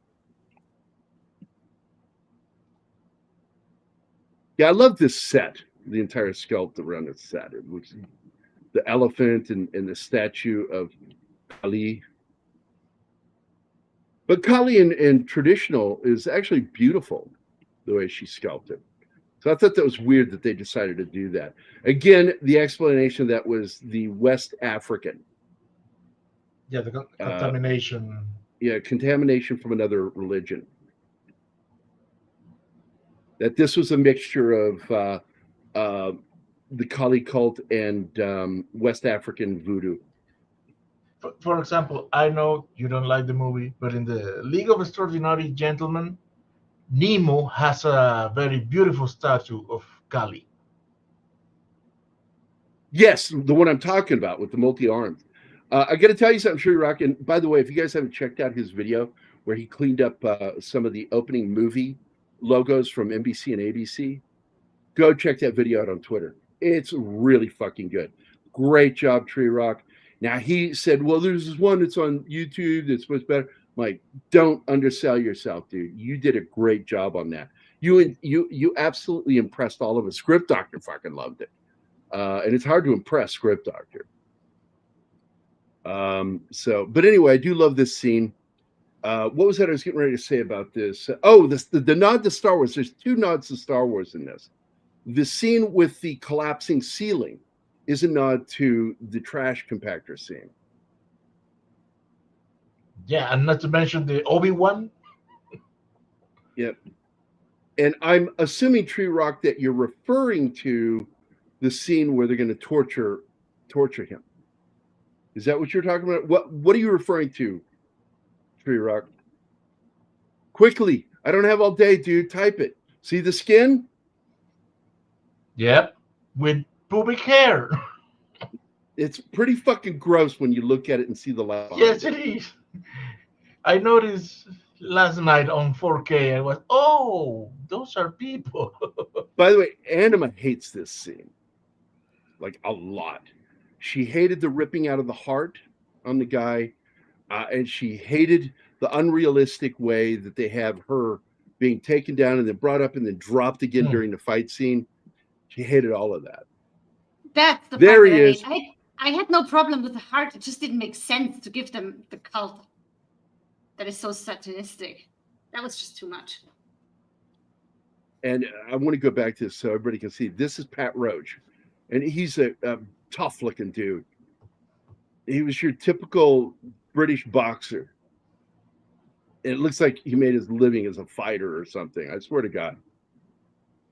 That's his back there. You can see all the muscles on the guy. That's Pat Roach. He's the guy who played the... he's two characters in the movie Raiders of the Lost Ark. He plays one of the muscle guys in the bar scene with Marion's place at Ravenwood. Yeah. And he's later the German at the spinning flying wing scene that fights Indiana Jones. Pat Roach is something else. Jake Thistle as next Indiana Jones. I don't know who that is. And by the way, welcome to the show. Raynel Martinez, I am going to assume that you are in the Philippines? Yeah, the heart-throbbing scene was... Yeah. Well, it was what's scary to you is that he's not dead. That he keeps screaming and praying and freaking out that he's dying. And his heart's gone. I'm like, that's a crazy scene, which again shows the mysticism of the Kali cult. And a mixture of voodoo, because there is voodoo mixed in.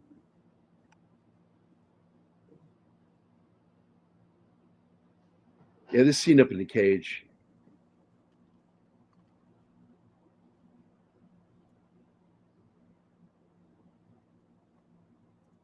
Are you wanting to join us on the show, you mean? Yeah, you can join us. Can one of you send Wade an invite? Yes, give me a couple of seconds. I actually got Shinatsky. I got a little excited when there was early talk, and I can't remember. Was it the Wrap? The Wrap did an article back in 2021 that there was interest in having Chris Pratt take over as Indiana Jones. And I was like, you know what? I like Chris Pratt. And he has the jawline for Indiana Jones. And somebody says, well, I don't see it. And then I went and I took an image of him and replaced Harrison Ford's face and ears and put Chris Pratt on there and showed it with the right lighting. And they were like, oh, holy shit. Because he had the stubble and everything. He looked great. But I have two things against that. First, the voice. Second, as you said, Indy must look like an underdog. Chris is too big. I think he could lose some of the tone for that. Why did we pause the slideshow? Because what's about to happen here. And we got caught in a discussion. Oh, did you send an invite? Yes. Yeah, Wait. I did. Wait, check your DMs. He looks so good as Molaram here. I swear to God. The paint on his head and everything. He looks so fucking scary. A great villain. Now he's in back room, but don't add him to... Oh, it's too late. You add him to the stage. What? What I was going to do is let you come on the show in the green room. No. Hey, it's even better than two. Oh, you're worse. You are muted worse than Keith. Really? There. Is that you? Now I can hear you. Before it sounded. Oh, because no headphone drama. Anyways, Oh, wait. Hold on. I think I know what you're talking about. The Tree Rock, I think what you're talking about is he delivers the same line as Yoda. That you don't believe? You will believe. You will. And then cackles. That's it. I think that's a nod to Yoda. There's another guy that's actually on YouTube.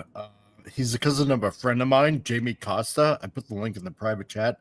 He also does a really good Indiana Jones. Well, the guy that did the video game is fucking incredible. Yeah. Oh, There's yeah. not a moment of dialogue in here where it doesn't sound like Harrison Ford. Crazy. Yeah, Kathleen Kennedy betrayed Shiva. I do want to point out, too, another bit of trivia here. When Pat Roach's guard walks in and grabs his rub and straightens it, it's the exact same shot that they used later for the fight scene between him and Indy, where he's just sort of standing there all of a sudden near one of the carts. Mm-hmm. And then the fight begins, the fist fight begins. So they didn't properly have him enter the scene. So all they did is they took that same shot from earlier and repeated it. So it's the exact same clip used twice in the film. How are you, Gary? So go ahead. I'm doing fine, Wade. What were you going to say, Mike? No, there's a guy on YouTube. I put the link in the private chat named Jamie Costa. He's a cousin of a friend of mine, and he does an awesome Harrison Ford, like with Han Solo and Indiana Jones, and he does actually Obi-Wan pretty good. So, and he would actually be really good for a young Indiana Jones, like a Harrison Ford young. So, by the way, I haven't had a response back from you, Reno. Are you in the Philippines, or where are you at? Anyway, welcome to the channel. I have a lot of friends from the Philippines. We also have an agent from the Philippines now for my immigration. Ooh. Nice yes, we do. He did not know how to. He did not know how to deal with she and I talking. We would just kind of leave him like dumbfounded, like the way we talk to each other. But we hear it all the time that we seem to have been married for a decade already, and he's helping us to get there. And that just weirded him out. But after we finished that interview, I realized, oh my God, it's fucking 2 a.m. for that dude, because he's in the Philippines. Yep. Oh boy, I would not want to watch that. And by the way, his video camera was terrible, so he had a fake background, and it was just constantly showing the real background behind him all the time. It was bad, yeah. Hey, Gambit, this also, I'm glad you brought that. He is being voodooed. This isn't part of the Kali cult. This is part of the West African thing, the blood drinking and becoming a zombie. And the doll. Because that's really what he is he's a zombie. This is what zombies really were people. They didn't die. They were given a potion that would magically make them slaves to somebody else. That's what a zombie was. So, yeah, and Harrison Ford, this is one of the few times where Harrison Ford looks a little scary. I'll tell you where he's not scary, but he was supposed to be, is in that movie, What Lies Beneath. The reveal scene when he reveals that he's the killer at the end of the movie. And if you haven't seen the film, that's your tough luck that I'm giving this away. When he reveals that he's the killer, the serial killer in the story, the husband, I fucking laughed out loud in the theater, and I covered my mouth because I went, because it was so fucking bad. It's like you are not scary in this movie. He's creepy in this one, and again, you notice he's got shoulders and pec now compared to what he normally looks like. So he did not keep this build. Sorry. No, go ahead, Wade. Are you gonna go see the Indiana Jones and coming back to theaters in, I want to say, June? The re-release. Not Temple. Film? Of the Lost Ark, I think. One of the Raiders. Yeah. If they have it here in Springfield area, I would love to go see it. We have a theater right down the road here at Ozark. Is it really worth nice to go theater. see in theaters, or is it one of the? I think it is. I think it's a wonderful film, and it is meant. Keith brought this up earlier, that these films were meant to be seen on the big screen, the way they were shot. And absolutely, they have an impact. That's why they're better when you have them on a home theater screen. They are so much better on a 72 or above plasma or projection screen. God, this guy's a good actor here. Has my favorite death. You don't actually see it. Quiet.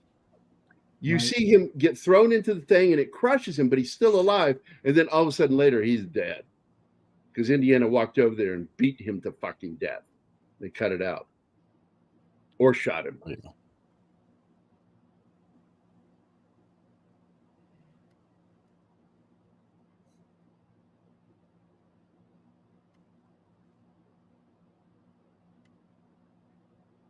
Oh, yeah. The scene where she's pleading with him and he just smiles as he buckles her in. Yeah. He's like, have a good ride. Whee! Don't forget to ride. This is where, Short Round gets to be a bit of a hero, and I like that. So it's unbelievable. This is all so over the top unbelievable. I still enjoy this film. I love the Children's Crusade scene because, again, these kids could have escaped at any point if they wanted to because they outnumber the guards 100 to 1. Yeah, but they are chained. Well, if they could get away in this movie, they could have got away at any time. They get away because Short Round has the key and starts unchaining them. Yeah, and they could have done that anything. Paul Smith is here. What's up? How would they have gotten the key? It is also my least favorite. It is. So, yeah, Paul. Absolutely. I have so many problems with this movie, but at the same time, it's sort of like, okay, this is a good way to describe it. When you're in college and you want pizza and you order from like the worst pizza place in town, you'll still eat that pizza because it's still pizza, even though it's not the kind of pizza you really wanted. Yeah. That's what this film is. This film is that pizza that's not the greatest pizza ever. This scene is so fucking unbelievable. The minute she lit up like that, she wouldn't be able to breathe. The heat wave that would come off of that would shut her ability to breathe because it's not her. It's an autonomic thing that shuts your ability to breathe. It's like when you stick your head out of a car and try to breathe. That wind hits you in the face. Good luck with that shit. And It's just her a cornea fun popcorn movie. corneas should roast. Oh, she would be cooked. Oh, yeah. And the whole idea here is that sharp, piercing pain of any kind would wake you up from this power. And so they choose to use the torch. I'm sorry, Indiana Jones. You're my best friend. Wake up, Indy. Wake up. I love this. You're my best friend.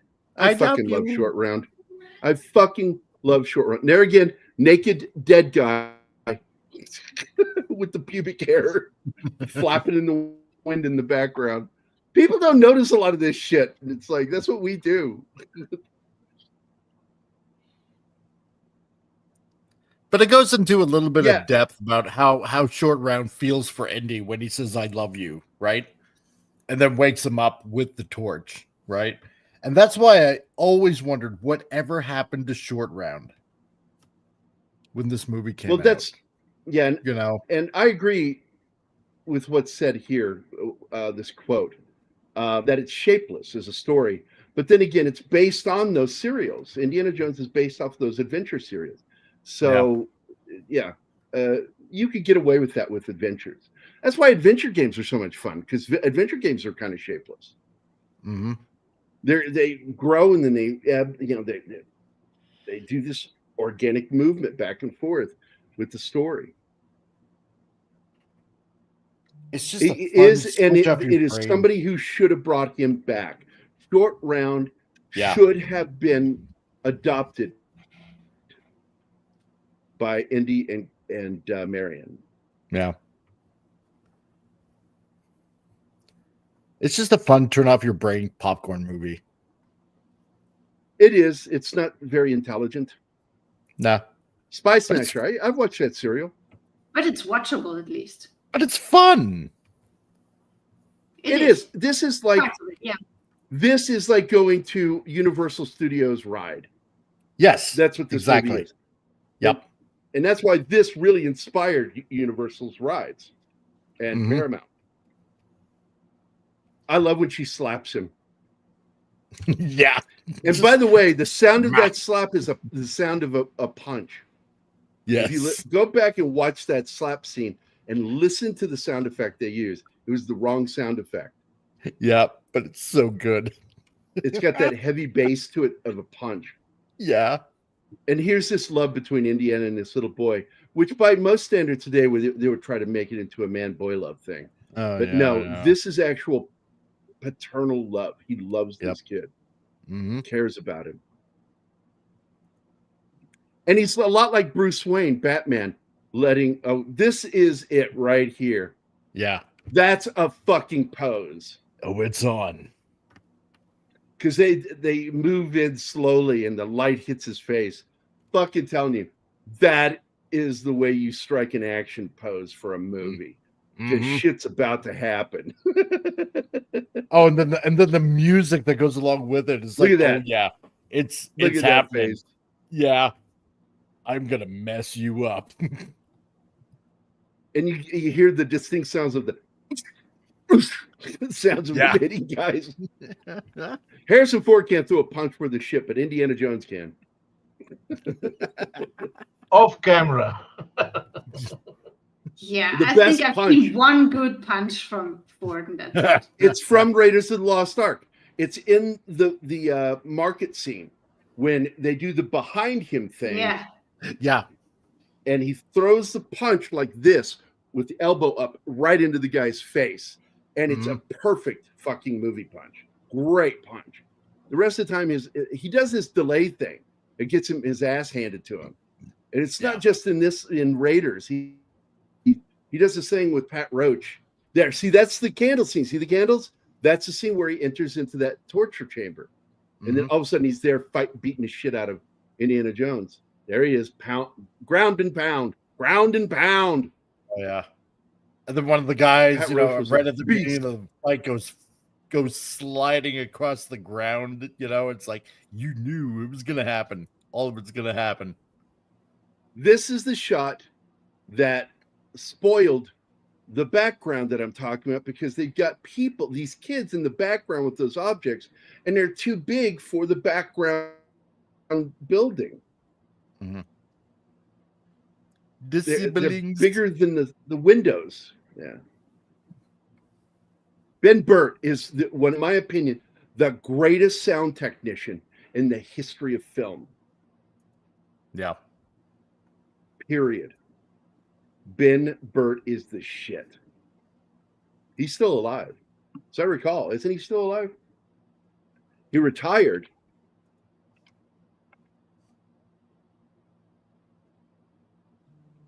Yeah. Wait, what?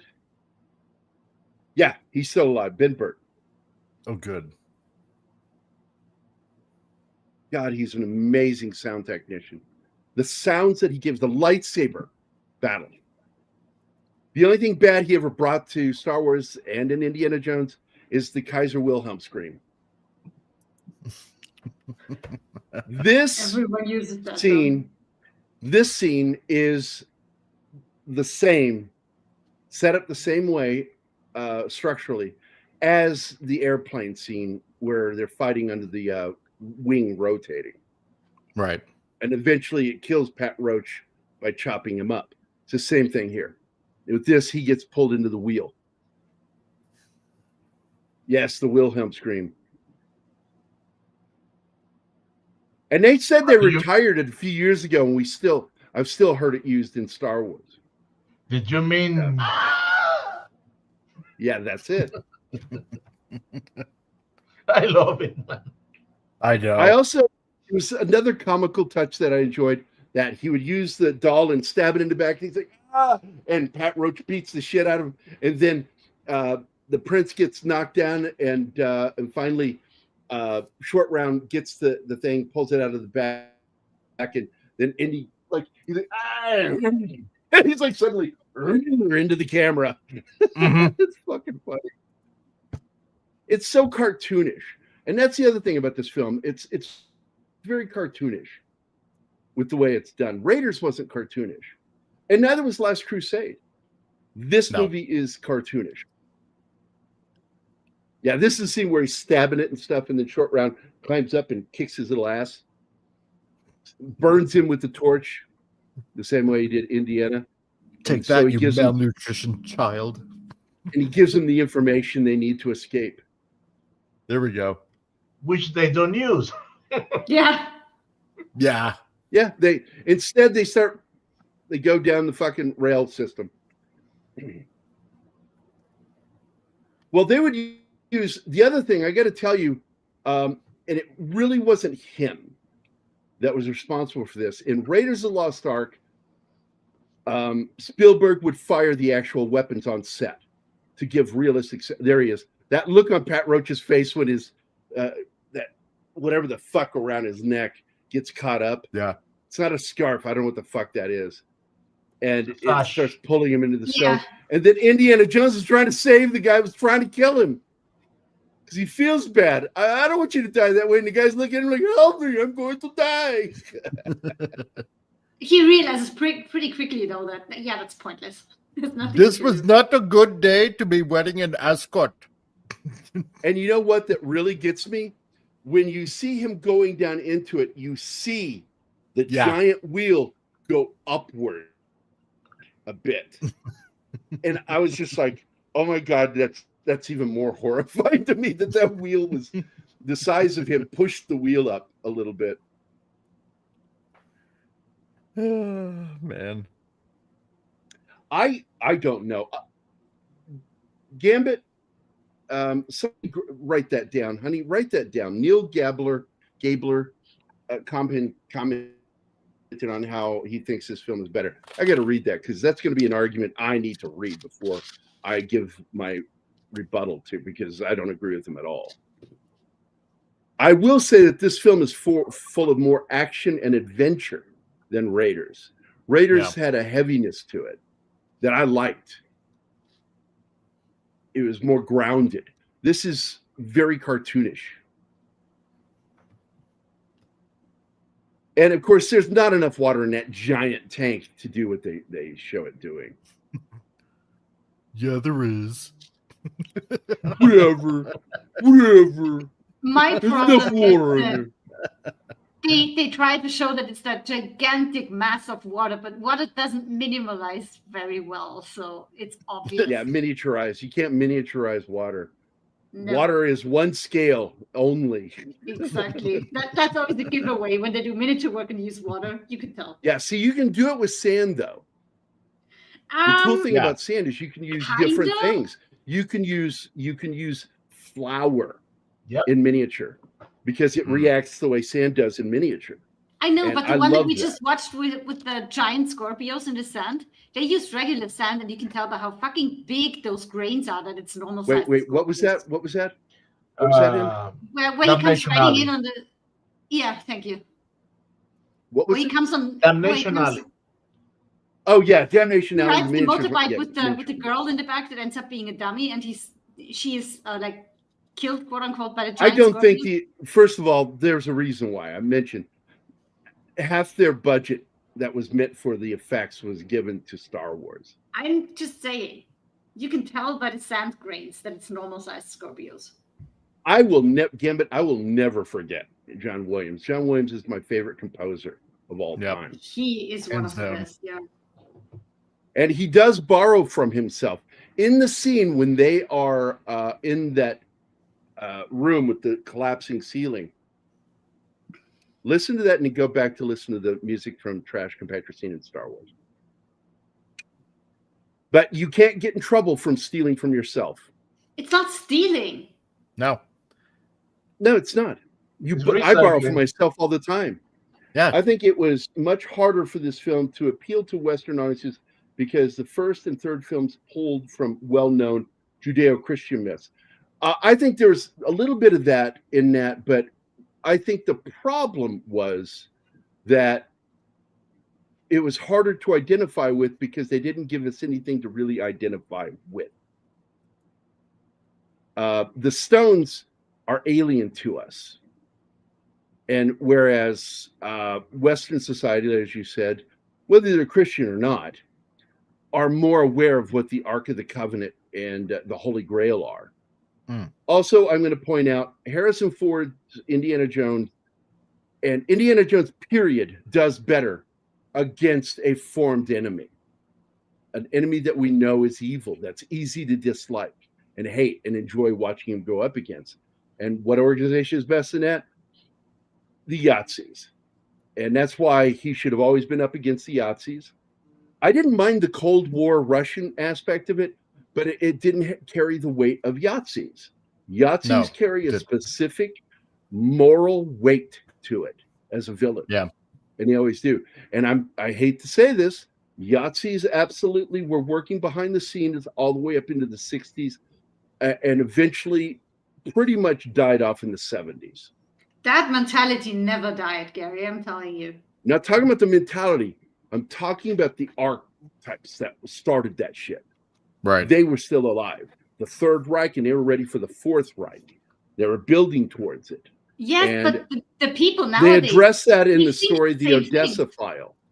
The Odessa File was how certain organizations were helping them escape and to rebuild and reform. That's what was happening in South America, down in Argentina.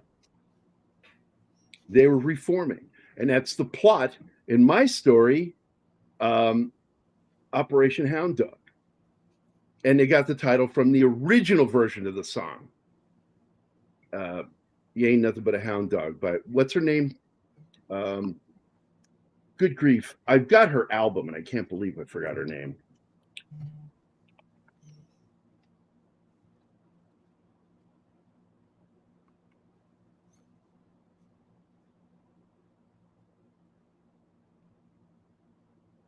What's her name? What is her name? Okay. Well, while you're on that, yes, Anima, I agree with you. This chase was too long. It was. Big Mama Thornton. Big Mama Thornton sang Hound Dog. 1952. Her outfit's very revealing. They show her midriff in this. This was probably one of the worst effects in the film, is them on green screen or blue screen. Yeah, I gotta agree with you on that. And the close-ups of the rock look like sculpted rock and not real rock. Yeah. On that. Star Trek rock. Early Star Trek rock. Yeah. And wait a minute, I think it was hard for this film. Yeah, the way he matches the sequences and blends the music to the visuals. Absolutely. You don't get a composer like John Williams. I don't know if we'll ever have another one as good as him. I love a lot of composers. Ennio Morricone. Ennio Morricone. He's way up there. I don't even know who that is. You know Ennio Morricone. Ennio. Yeah, you just mispronounce his name. Oh, I pronounce it the way we pronounce it here in the United States. I pronounce it the way it should be. Morricone. Good point about Yahtzees. The background for the myth of evil already exists in our minds. Exactly. And it doesn't just hit Western civilization. They knew about them in Africa and fucking Middle East. Oh, everywhere. A lot of knowledge about these guys. So that's why it works so well. Come on, Morricone was the composer. I love his music. I love his music, but he is not as good as John Williams. I'm not even. No, I wouldn't even put them in there. Yeah, there's that midriff. Everybody loves that midriff. Stop talking when midriff is on. Look at his arms, man. You could tell he's been working out. Oh, she's got a nice midriff. I totally understand why Spielberg fell in with her. I just don't like that he did that while he was still married. Right. This is a great scene and a great stunt. This is the first use of real hydraulic dummies, too, for movies. These dummies move while they fall, making them look more realistic. This bridge is from Gunga Din. This is from Gunga Din, the great bridge that they had to cross. Yes, I love the way he delivers that line, dude. Yeah. You're in a position unfit to give orders. I'm like, who talks that way? Yoda does. I know. I fucking love that. That is a great line. It is an awesome line. Yeah, hang on, lady. We going for he's crazy. He's nuts. Yeah, that scene was a little bit over the top too. It is, but I fucking love it just the same. Awesome. The bridge falling isn't what's over the top. What you're talking about is this part. Yeah. This is over the top because none of this would work.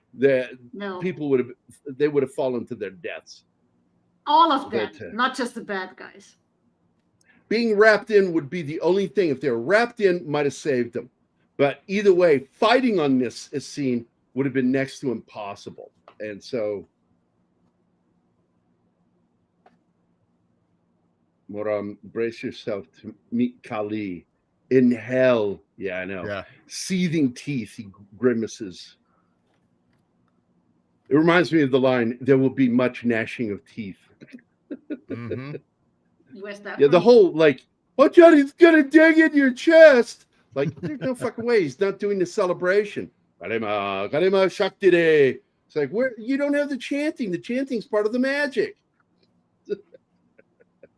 No, the magic was in him all the time. Yeah.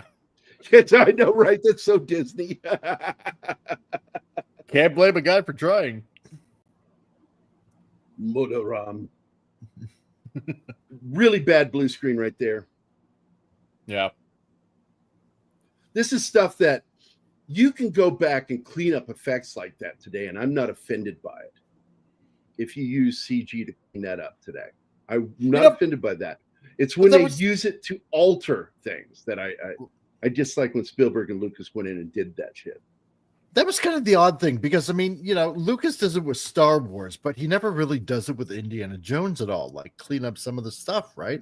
I always found that kind of odd in a way. You know, the one thing I said that they should have cleaned up, Spielberg? Jaws, with the jaw of the shark, because there's that skin flap, a jowl that hangs down that sharks don't have. It was in order because they didn't have the material that would stretch back then.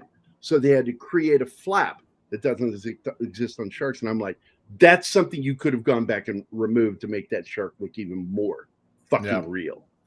This is with the 50th anniversary. Yeah. With the 50th I don't know what either of you said. With the 50th anniversary, who knows? Maybe he might clean up some stuff. We'll see. What did you say, Martin? Because I couldn't understand you. Nah, if they erase or smooth, it's not erasing. Flaps, it's covering the. But if they cover or smooth off the flaps, I wouldn't like the movie because that's a silly argument. You made a silly argument. You would still fucking love it. Decades. In fact, if nobody told you, you wouldn't even notice. So no, believe me, no. Oh, you would. Oh, believe me. I call bullshit on you, buddy. Bullshit on you. Mommy, Daddy, stop fighting. Yeah, right. We're not fighting. It feels like mom and dad are fighting when you two go out. Like that. Yeah. I find it funny when we argue because when you and I argue, we're actually not arguing. We're disagreeing in a very funny way because it's okay. I only have one thing to say. Yeah. And I need you to pay attention. Okay. Luis, una chingada, vámonos, cabrón. Vete al procedimiento. A la chingada el procedimiento, cabrón, vámonos. There you go. Now, this always bothered me because that is a special patch that's put on the bag that burns. Right. It's already set up to do this and open up so the thing goes out, and it does not blend with the bag. It's a terrible visual gag. I never liked that, and you could see it right up there. That's a fucking close-up. Why would you do that with the effect? Because you can see it's a separate part from the bag. It just looks really bad. Yeah, press for time, maybe. Oh, hey, we got some underarm hair. Awesome. Right on. You know, he's not a very hairy man. You have weird fetishes, Gary. I have no fetishes. except for midriffs. I do like when he falls Yeah, and right? he bangs he hits his head on the way down, and then you see bloody fabric and shit, and I'm like, I like that. Yeah. But that is bullshit. And then there they are. That's Major Blumbert's cavalry group. I forget the name. The rifle something. I really like the way they say it. Oh, midriff.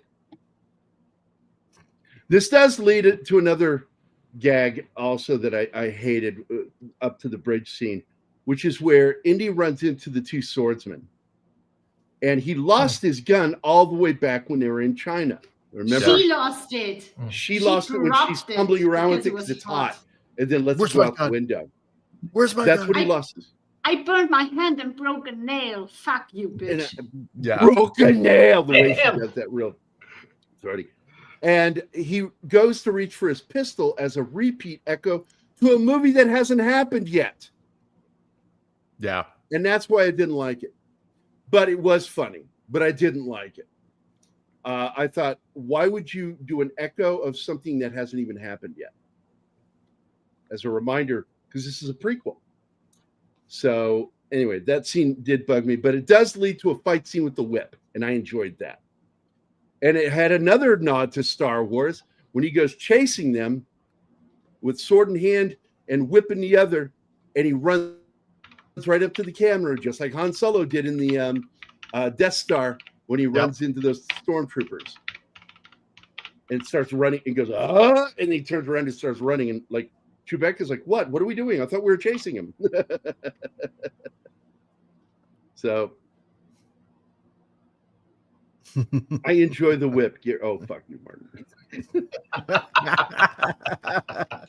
Now I'm I gotta going to tell you write that something. down too. Thank you. I don't like the way he just uses two fingers to hold that up when he's still precariously hanging off that ladder. I'm like, that's not the way you handle that thing. Brings it back. And this is another scene that cracks me up because, like, wait, there are far more children coming than they could conceivably have appropriated to make. I'm like, that would have been a funny joke to riff on that. Going, wait, these aren't my children. Whose children are these? Get out of my food. Exactly. Why do you think this is not my sibling? You have brought the dog sibling. You go back and find my sibling. Right. So this is your classic 30s to early 40s serial type ending. Hero wins. And then they do this goofy fucking gag that absolutely comes out of something Cary Grant would have done, where he goes to kiss her, throws the whip around her, whips her with the whip around her and pulls her towards him. And then about to lay this massive smooch on her, and then Short Round doesn't like that, so he sprays him with elephant water and spit. And then she's like got her mouth open, and I'm like, oh my god, that's so gross. Ugh. Yeah. That's my favorite Indian guy in this movie, is the guy on the left. I love his look. Yeah. I love his beard. I love the way he wears his turban. And there he's asking for his credit card number. Yep. Would you give me your credit card number? Classic holding under the chin. Misogyny.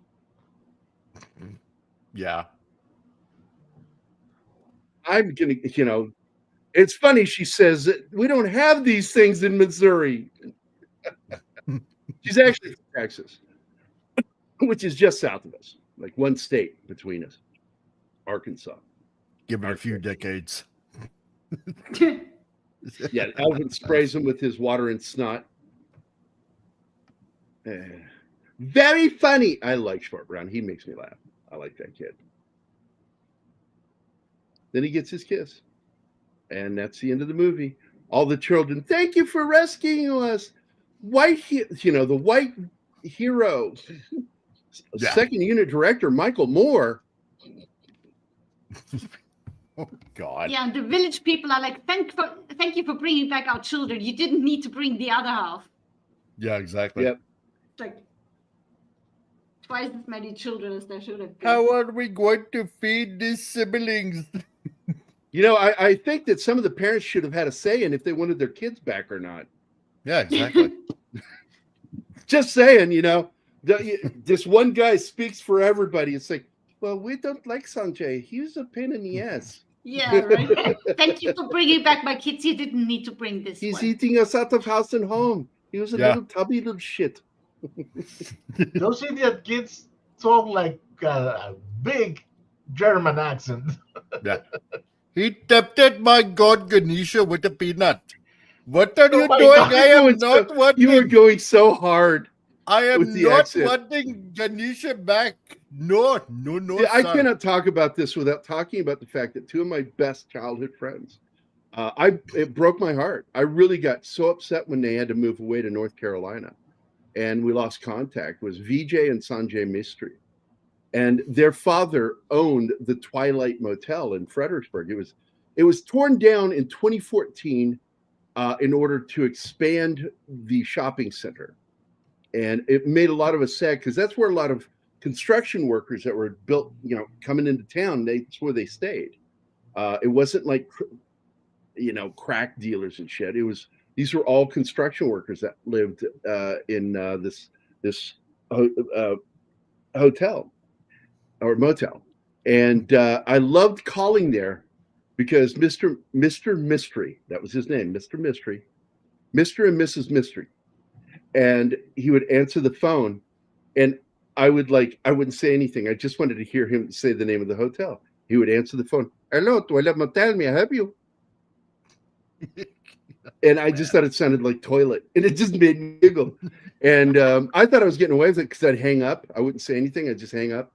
And then one day, VJ and I were in the kitchen getting something to snack on to go upstairs and build model kits. And while we're down there, and he goes, by the way, Dad asked me to tell you to stop calling and hanging up. Really annoys me. I was like, oh shit, he knows it's me.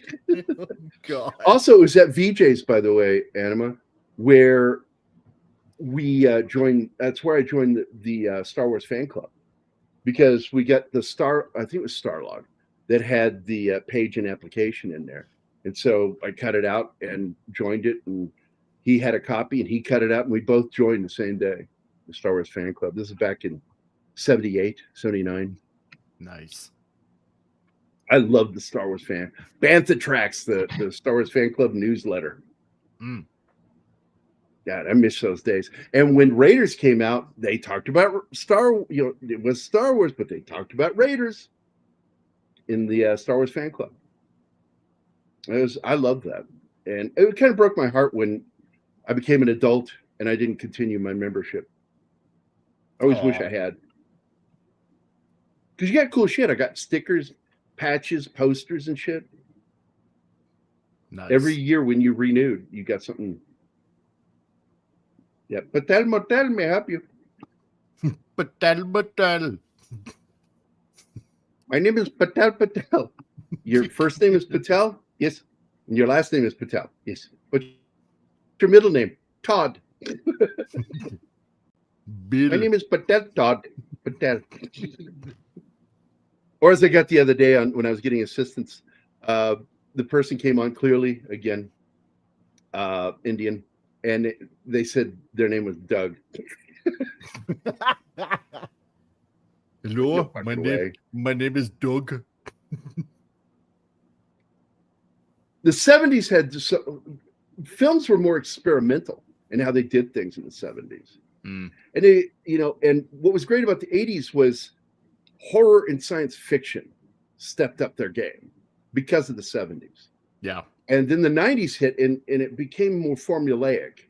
They started towards the late 80s going into the 90s, things became more formulaic, and it kind of spoiled everything. And so it was harder to find good films by the 90s. And then Hollywood was almost dead to me by 2000. It was like, just can't enjoy anything anymore.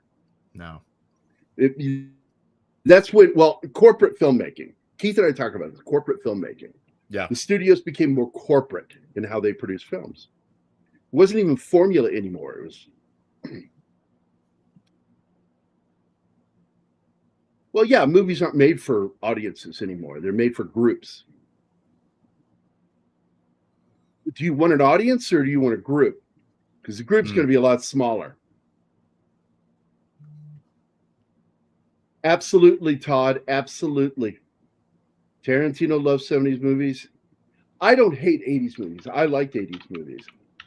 But I love 70s movies too, because they were far more experimental in the subject. Studios were a little more risk. They took more risks. Yeah. You had like the head of Paramount back then. Oh, what is his name?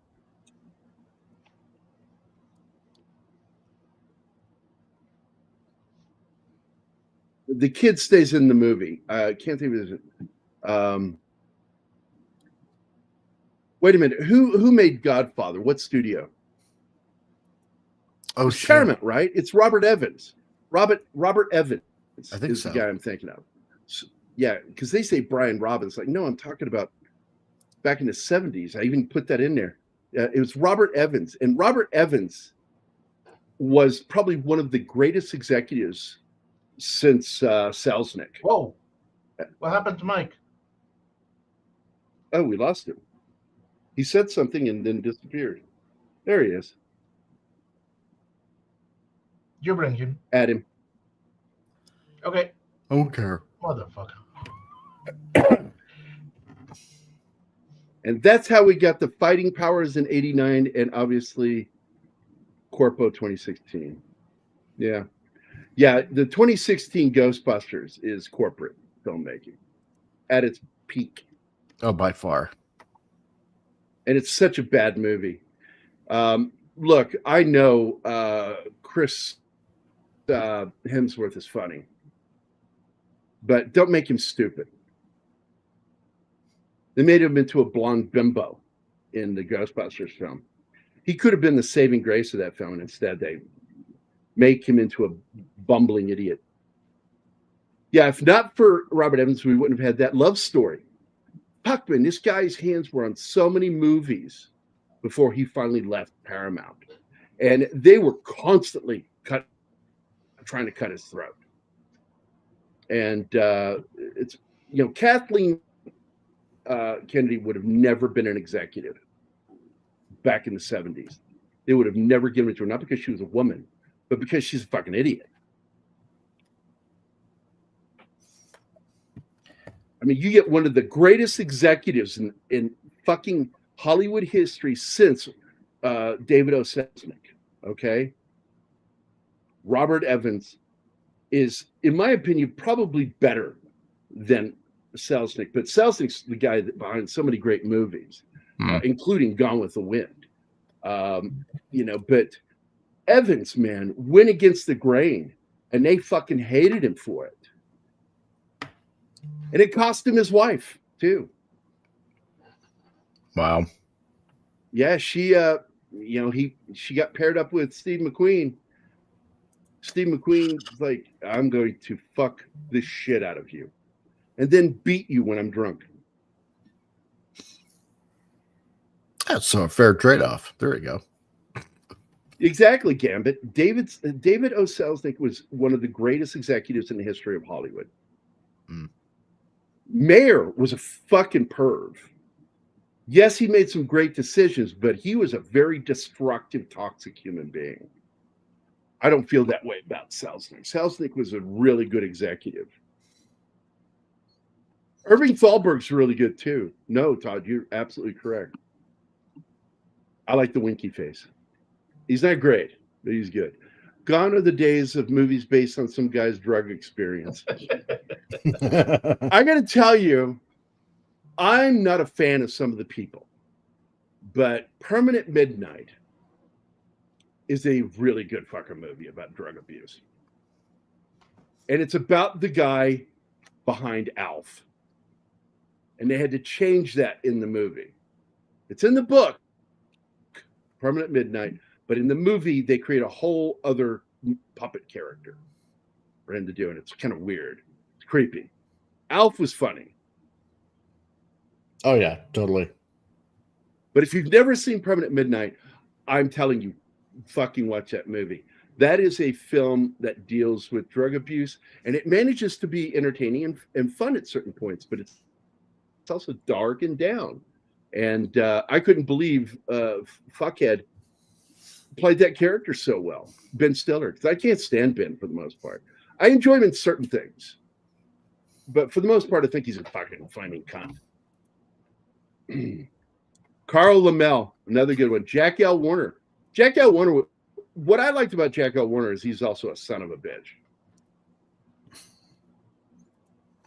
Lesser known, Jesse Lasky. But Carl Lammel and Jack Warner were two of the heavyweights of the 30s, 40s, going into the 50s. Mm. Along with Selznick. But I think Selznick was oddly the smartest of the group. But all of them are also responsible for the death of the studio system because they abused it in such a way. And when I say abuse, they abused their staff, which includes even the actors. And the studio system thrived on owning the rights to you. A studio had a right to you, and they made money if you went to be in another movie for another studio. The studio made extra money, not you. The studio did. Doing shit like that ended. I heard about that. Yeah.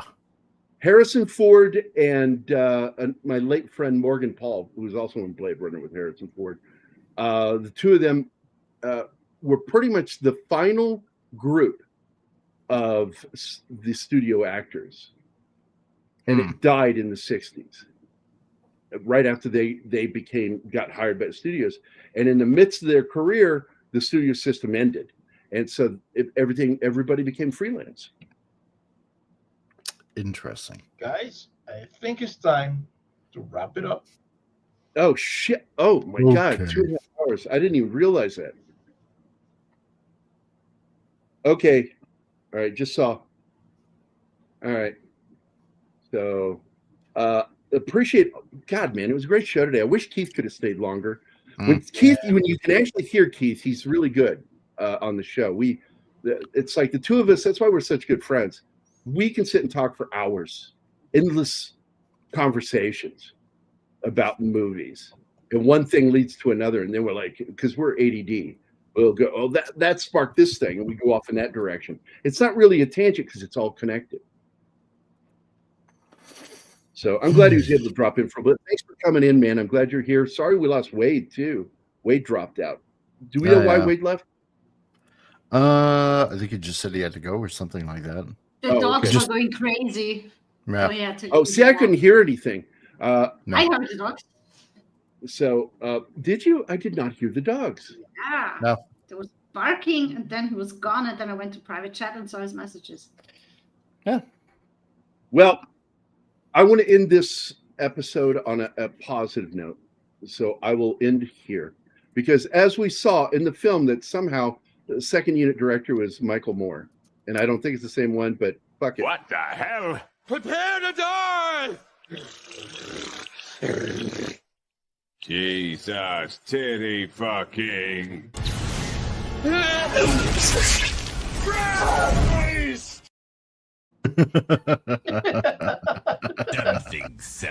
Something dark side. Yes. Yes.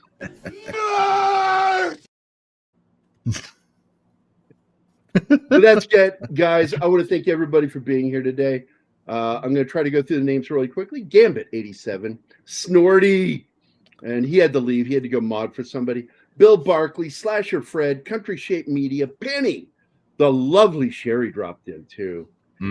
Deleted Scenes, Rancor, and by the way, Deleted Scenes. Thank you again, my friend, for the birthday gift. That was really sweet, man.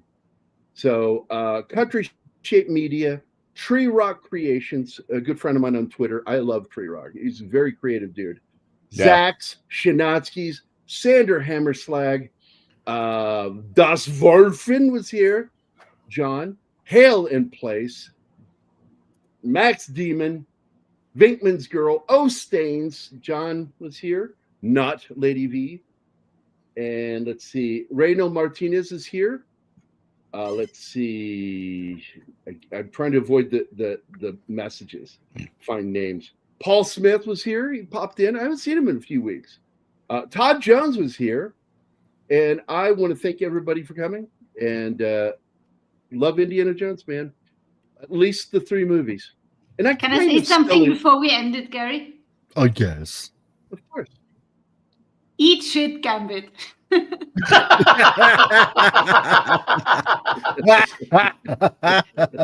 then comes this.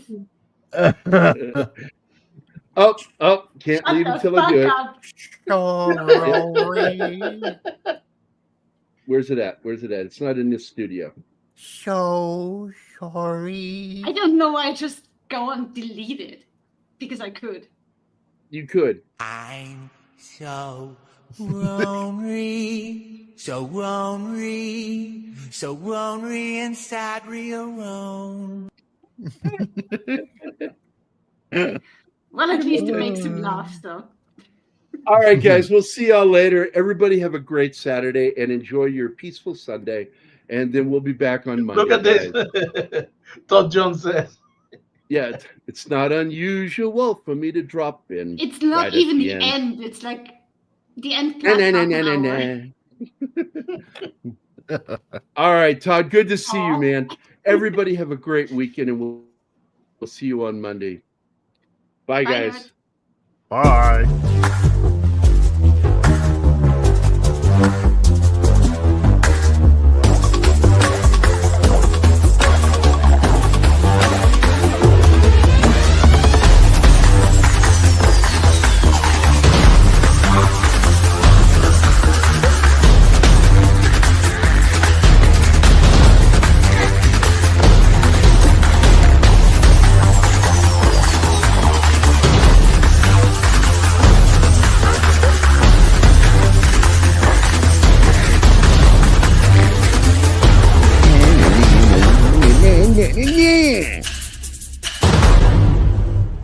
This episode was brought to you by Jaws Jowls. Get your own.